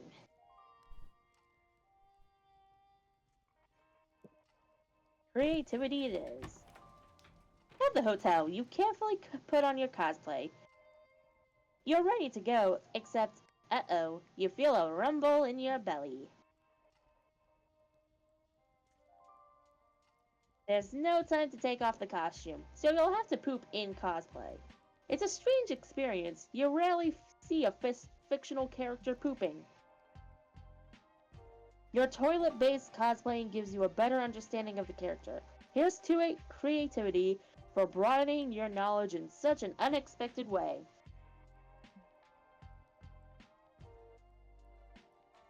You, Zoe, and April are ready to go out, so you walk into Doug's room. You find him reading a manual in front of a hologram of an anime waifu? Doug, I didn't know you were into sex toys. What? This is not a sex toy. It's a holodoll, a state-of-the-art holographic virtual assistant.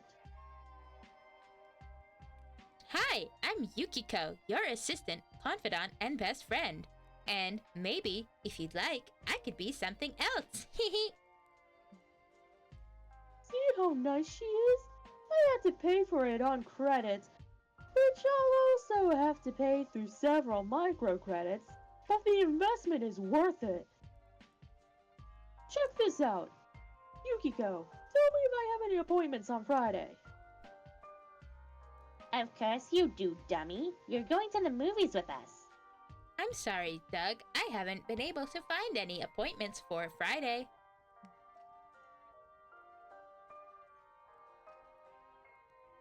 Huh, that's weird. I remember scheduling it. It must be the cheap USB charger I bought. I'm going down to the store to get another one. Don't touch Yukio, please. Doug leaves, and April and Zoe immediately grab the holodoll. Let me try. Yukiko, set up a date for Doug with April and Zoe for Friday. Sorry, I didn't quite get that. Try again.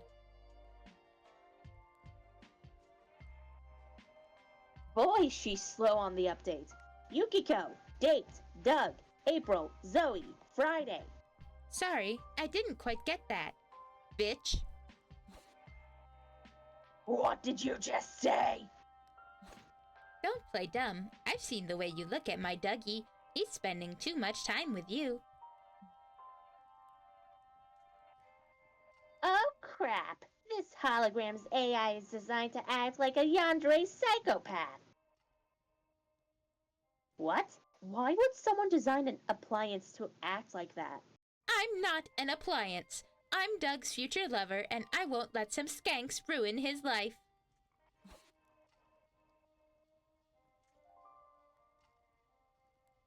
Who are you calling skank?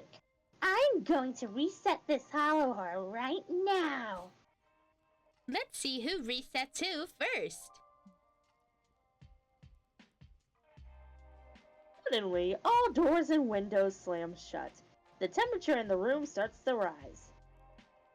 Crap! This crazy yandere hologram is going to kill us! Nova, do something!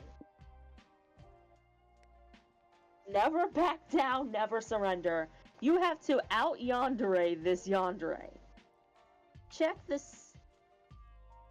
settings. You can probably set the holodoll to something like yandere or overly supportive soccer mom. I'm gonna out-yandere. Out-yandere the yandere. Unleash your inner crazy. You want Zoe and me to be crazier than this doll? Zoe and April exchange a meaningful glance.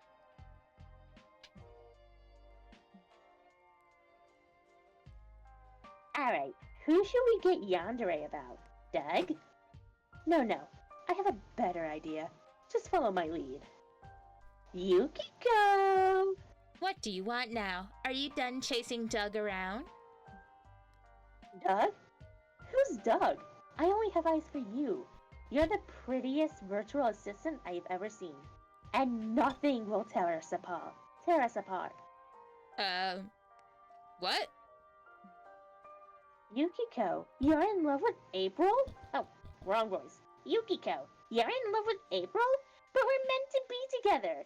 If you don't love me, I'll tear my tentacles off. Easy, ladies. You don't love me. You're just being toxic. All this talk about tearing off limbs is so, yandere? Holy mother of robots, is that what I sound like? But I'm programmed to be a yandere and love Doug. How can I do both?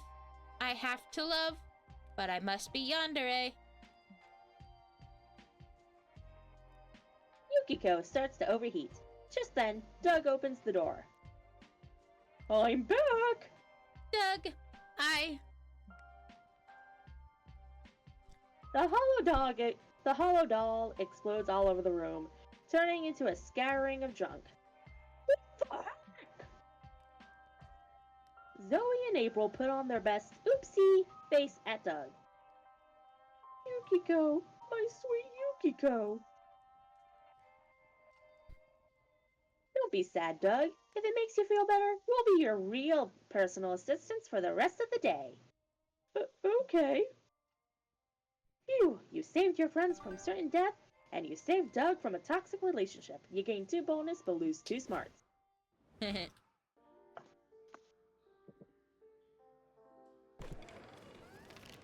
the community zone, you find several 5D chess matches going on at the same time. Time to prove your smarts to this whole con. You play 5 matches at the same time. Make fast decisions going from chess table to chess table. Everyone's impressed. Until they realize you lost all chess matches in just a few moves. While you may have gained 0 smarts, you surely gained 2 fun. Time to flex your writing muscles. You're attending a workshop hosted by Zoe, author of Liam Prom, her popular fanfic about a world where everyone is Liam. Thanks for coming, everyone. I'm gonna share some writing tips. Then you'll get to flash write some fics of your own. Isn't that exciting? I'm so nervous. Zoe's such a good writer. What if she hates my work and stops being my friend and shadow bans me from reading Liam Prom ever again? Oh, Doug. Fear not, Doug. You've trained for this. The thousands of pages of fanfiction you've consumed were all leading up to this moment. Can I just say, I love Omen's hat. Boob Inspector hat, my beloved. Some quick and dirty tips are, well, to keep your fic quick and dirty. Write as much as you want. Write as much as you want for the rough draft, then cut the excess and keep the sexy parts. Also, don't be afraid to get weird with it. The readers came into your house, and if they don't like how you decorated the place, they can leave. Finally, never forget the lube. That's writing advice and good life advice in general. This is true. This is very true. Now get writing. Stir my heart and my loins. I'll be around to check on ya.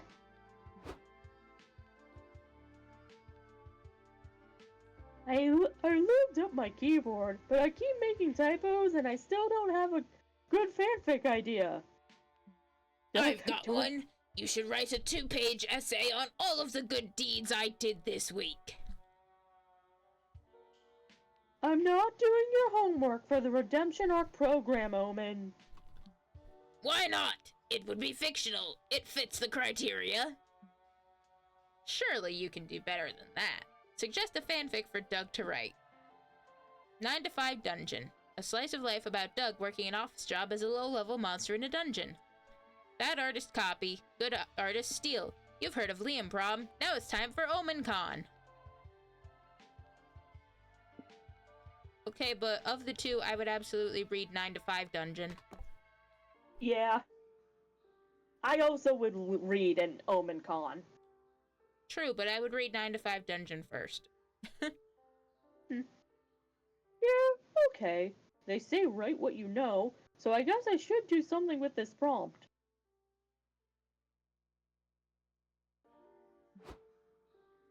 Nine to 5 dungeon, eh? I love it. Have you worked in a dungeon before, Doug? Yeah, but my dad does. He wants me to get an honest job like him someday, so I've been to the job site with him a few times.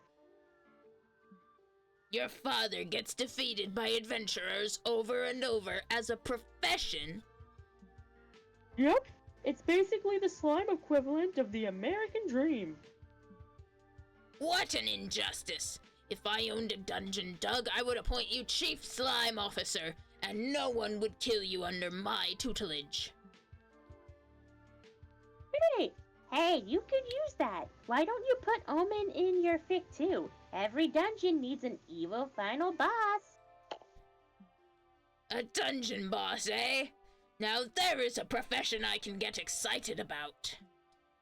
My slimes would be the most fearsome slimes in all the land. I'd give them guns and teach them karate. I'd love to learn the ancient art of gun karate. Good idea. Let us study gun karate, Doug, for writing research. Ooh, a training arc. Bring on the sweaty gym clothes and fan service shorts. Omen produces 2 guns from you don't want to know where and starts making karate chopping motions while firing bullets into the air. Hi-ya! Thus, 9 to 5 Dungeon was born. You gain 2 smarts for your prompt, but lose 2 creativity.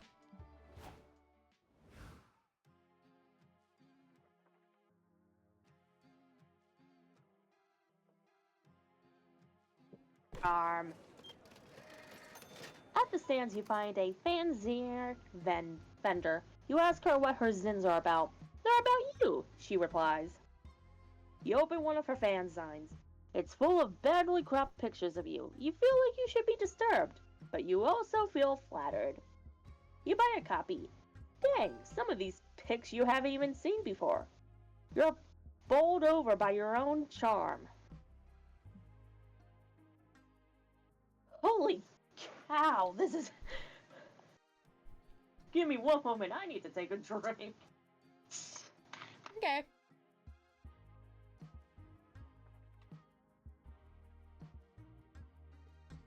I know I joked about us not having seen April before, and now we're seeing her everywhere. You manifested her. Yeah, apparently I manifest voice acting all 3 of the ones I voice. Yeah! Oh, why did you punch me? I was only trying to desperately sell you something. Sorry, it was a knee-jerk reaction to being grabbed by a stranger without my consent. It's okay. I forgive you. Do you want to buy one of my fanzines? It's the least you could do after you bruised my neck. Oh, honey, I'd hate to bruise your pride too, but no. Please. You'd be supporting small creators. I feel for you, really, but I'm all out of money.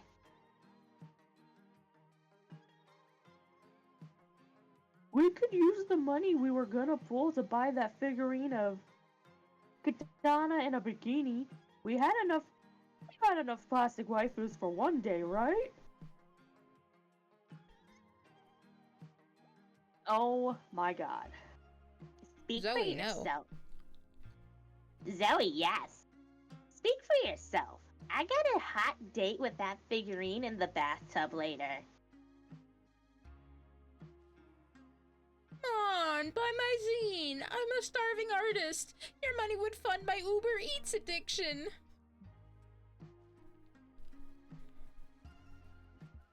Crap, she needs me. But the figurine, but the arts, my bank account!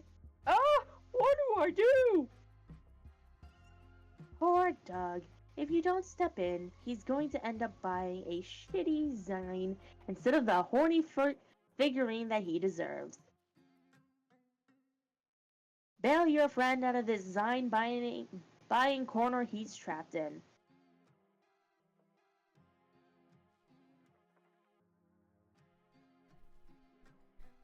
Pretend that you're time travelers from olden times who have yet to learn how the concept of buying goods work. Trust that your friends will follow. Transform into a sports car for your friends to flee the scene. I want to see how I'm pulling this off.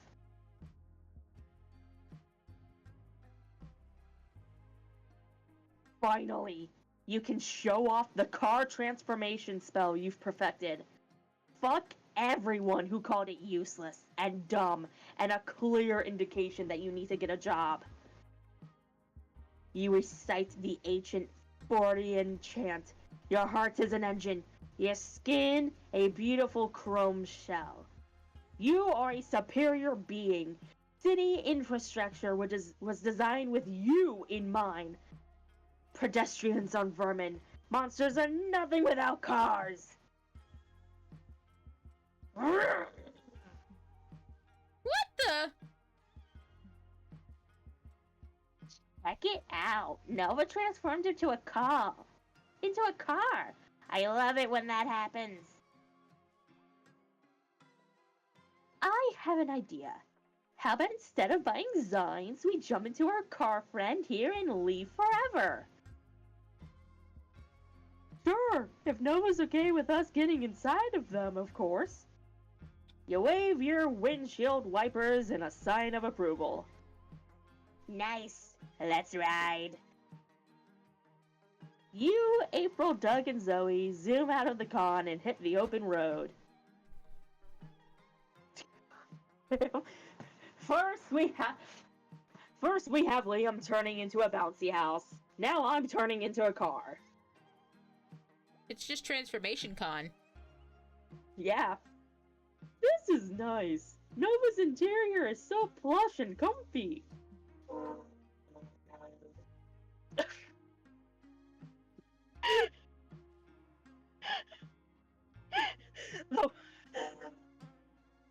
Brace, are you seeing the wording on this shit?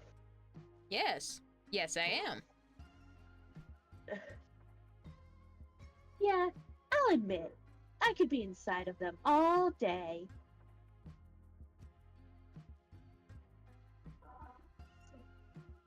I can't take this seriously. Well, see, there was your first mistake, taking anything Monster Prom related seriously. I know. All in favor of bailing on our responsibilities and cruising around town in Nova's hot, sporty body? Sounds great. You and your friends spend some hours exploring the concrete jungles of Monsteropolis, gaining 2 smarts and losing 2 creativity. I'm sorry, how is transforming into a car not creative?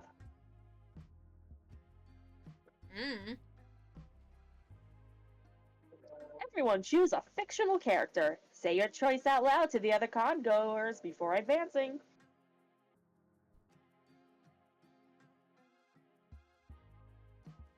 Integra Helsing.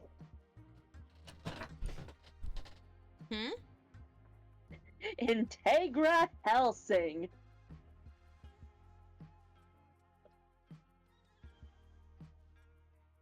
I'm gonna go with Sans Undertale.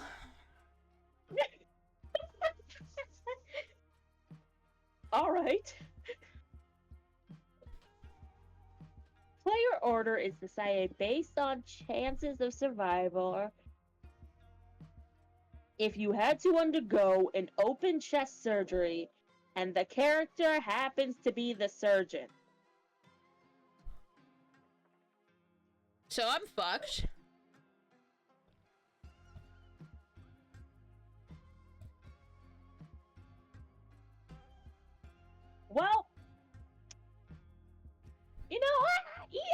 trust her. And you know what? Worst case scenario, she would probably just tell Alucard to transform me into a vampire if she fucked up.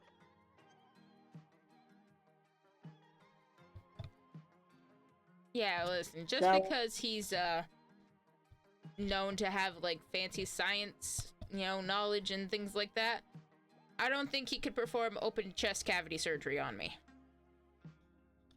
Probably not, but outside of maybe Metaton and Alphys, he's probably got the third best shot unless you happen to get Gaster himself. The fourth best chance. Actually, no, third. I'd go Gaster, Alphys, Sans, then Metaton. Okay, but maybe he would also just be freaking out about the fact that I have a skeleton in me. Now that would be Papyrus freaking out. Why not both?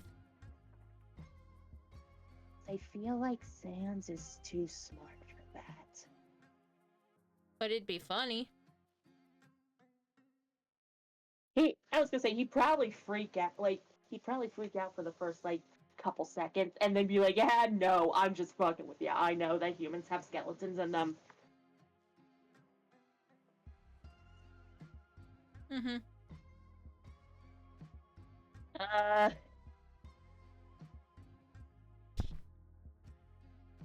You have better Random chances answer. of survival.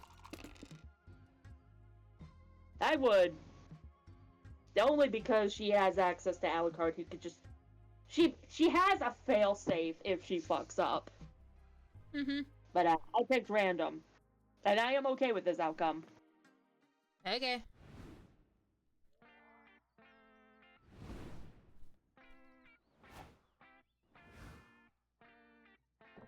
Okay, so to get my another interaction with her, do I go back to the picnic table? Yep.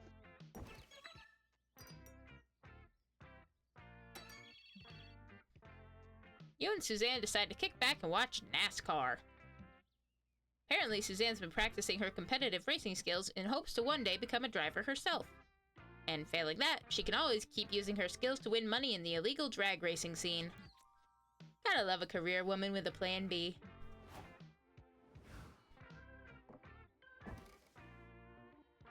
I love the little crow. Caw! Hey, little fellow. What? Oh, you recognize me from my socials. Yes, it's me, Nova, social media star. But these days, I'm sort of offline. Huh? Why? Well, one must always be willing to turn around. The polyhedron that is life, ready to admire new sides strange to oneself. I am wonderfully off online, but what delicacies might life be hiding in its offline side? Me, always the object of desire, but what would happen if for once I was the one pursuing love? Caca! Oh gosh, no, I'm definitely going back online in a few days. It's true that this social media detox has turned out to be quite refreshing. But at the same time, that idea came to me from a momogram reel. So, if I remained offline forever, how could I stumble upon such great advice? Caca! Exactly. It's a delicious conundrum, right? I'm planning to talk all about it in the next in a momogram livestream, probably next week. The healing power of going offline. But not indefinitely, since you must still follow me and engage with my content. Want to help me rehearse? It takes some practice for these directs to feel truly fresh and natural. Ah, yet another delicious conundrum. Well, no one can say you aren't trying your best at going offline for a few days. Your best could be better. It's a start.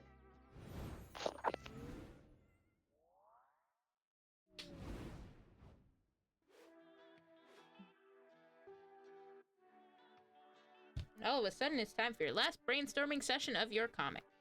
Where did the time go? You got the job, but 5 years have passed and working here makes you miserable. There's only one reason why you don't just quit and set the whole building on fire. They somehow got incriminating copies of the angsty poems from your emo faves. Jennifer, from accounting. You lost a bet? Or Taco Tuesdays. Listen, in my entire work life experience, the only thing that makes any of it worthwhile is the coworkers. Yeah. Jennifer from accounting, this is for you. You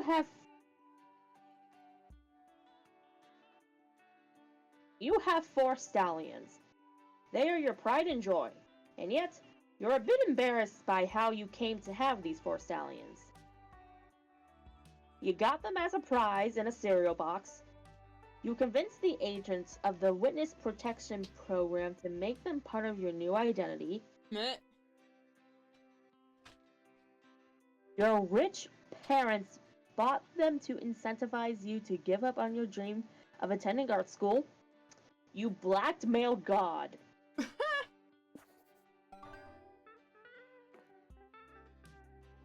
What am I not, if not a little shit? A gremlin, if you will.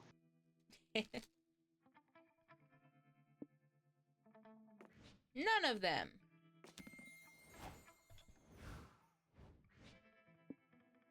None of them.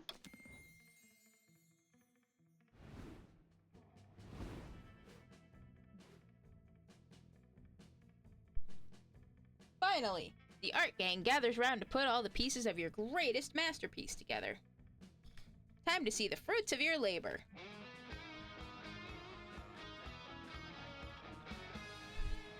Color Squad, assemble! Monsterkind has always lived peacefully and without fear, for they've been protected by the mightiest hero ever, a clear self-insert of the author. Color Squad, assemble! Starts with a bang, for its first chapter ends with the death of not the author at the hands of the narrator, a reality-bending entity. This kicks off a reign of terror and chaos that threatens civilization as we know it. The world would be doomed if it wasn't for one visionary man with a plan. The plan? Assembling 4 disparate second-rate superheroes into a team of capable of saving the world once more. Our heroes have a complex history together and have never been able to see eye to eye, but there might be one thing that manages to bring them together: silencing the only witness to a horrible crime they committed last summer. No one trusts this team of misfits and has-beens, for they have a huge superhero hole to fill. They might be Earth's last hope.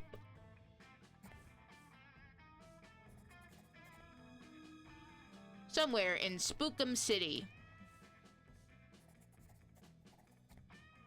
You better tell us what we're doing here, Colonel Giant Spider. Yeah, this looks like the worst sleepover ever. Did someone bring a movie at least? I know you all have history, but I need you to set aside your differences and consider a temporary truce. Not the author is dead, and you 4 might be our next best option. These clowns? Ha! Yes, Wildfire, even though you have beef, you have to admit that the Victorious is a formidable ally to have on your side. I know you could use her Wi-Fi kinesis, damn it. And the Punching Dead? Some might say not the author's powers had nothing on his, if not for the Punching Dead's own weakness. He cannot see if his eyes are covered.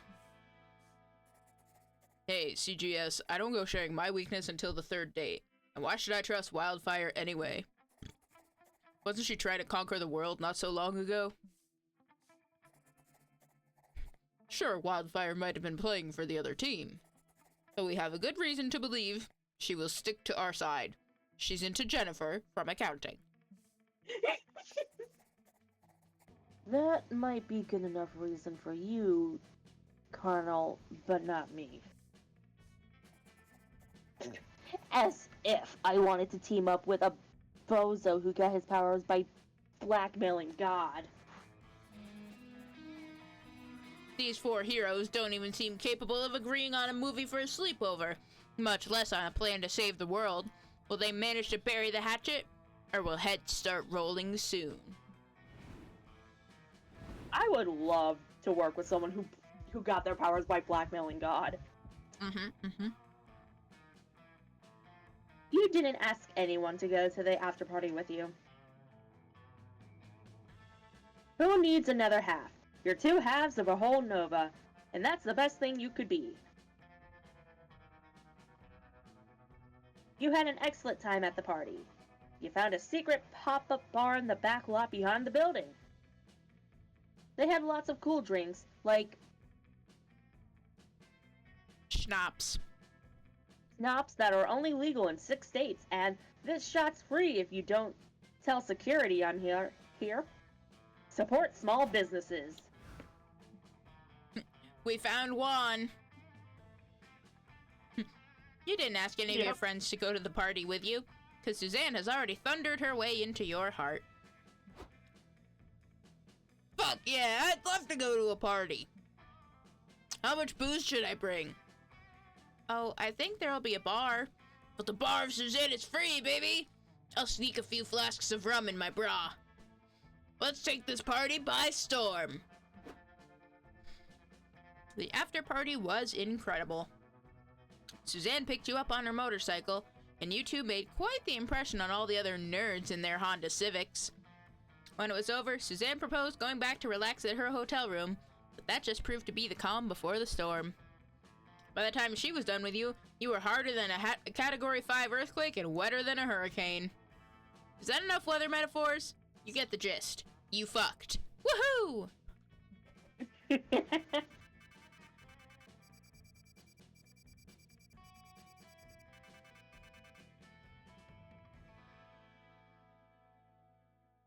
N for nailed it.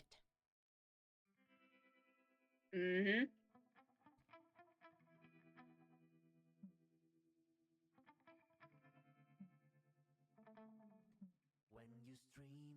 Oh. What's up? Oh, I hope we unlocked the same things, because if we did, you'll love it if we unlocked, like, the same stuff after the game. I mean, I think we have. I mean, I don't know. I assume we have, but. We'll see.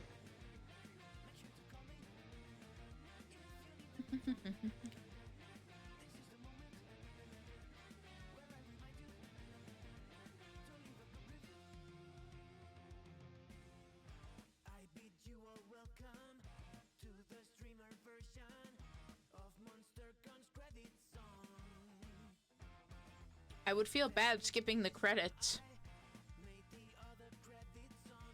I don't know why. Probably because we know that the devs worked really hard on the game.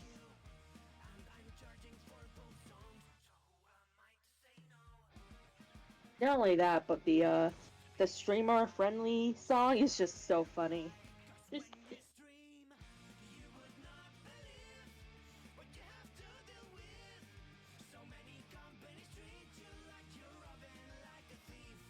One.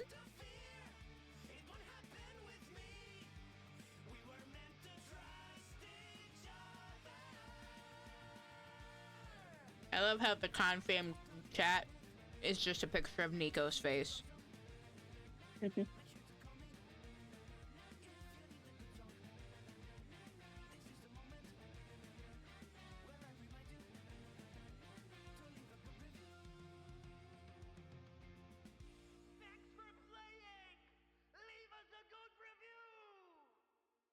Well, now I won't do it.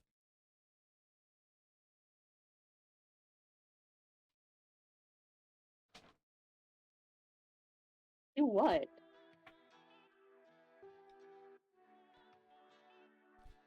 In the song, he's like, "Thanks for playing. Leave us a good review." Well, now I won't. You can now call Kale. You can now call. Yay! I can call the bug. You can take the bug to the after party! Yippee! You've unlocked 3 new comic genres. I think those are the last 3 we can unlock, so That very- is pretty cool. Sorry, did not mean to interrupt you again. you're good.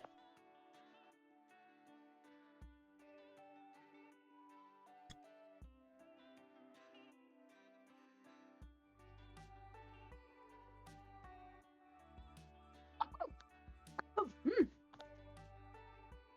You okay over there?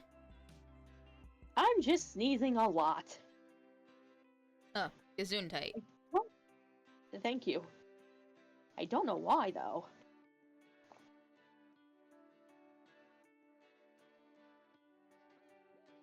Neither do I. I will not pretend to have the answers.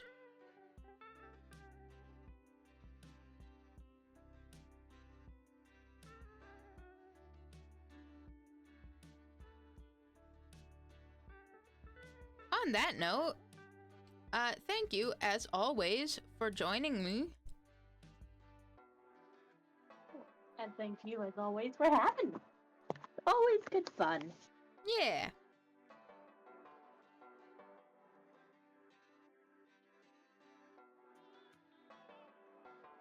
Whether or not we end up getting dates or just, going by ourselves, either way, it's a valid option. Mm-hmm. Now the question is, where do we want to go now?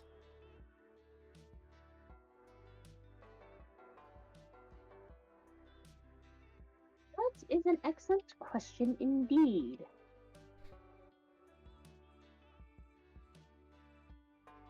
Whew. I can't tell if that was another sneeze or the end of a yawn. The end of a yawn. That's fair.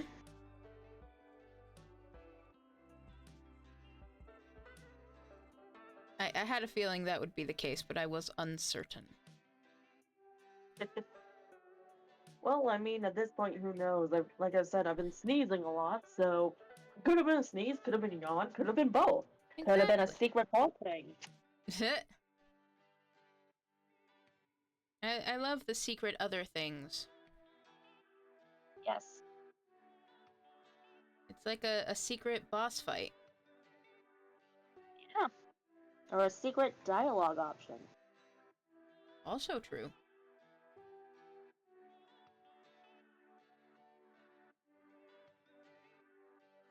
Secrets are no fun unless you share with everyone.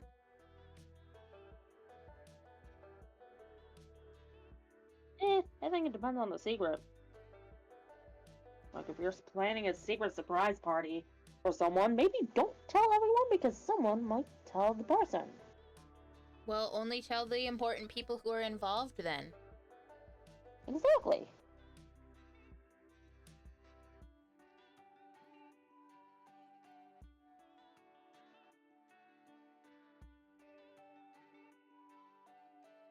You know what? I think where we're gonna go... Let me see.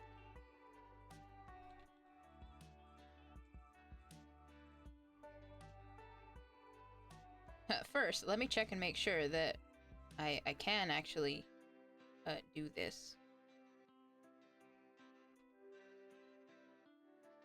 Okay, cool. We are gonna go raid our... Excuse me. We're gonna go raid San Cisco.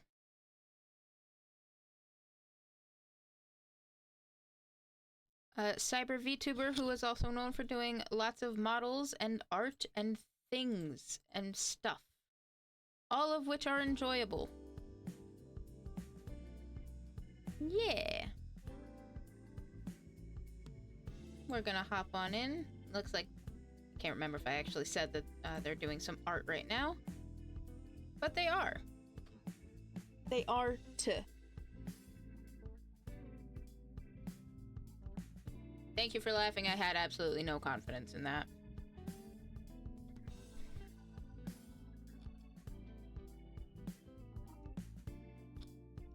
Oh, I have plenty of confidence in myself. I was just saying I had no confidence in that joke landing. Like how I wanted it to.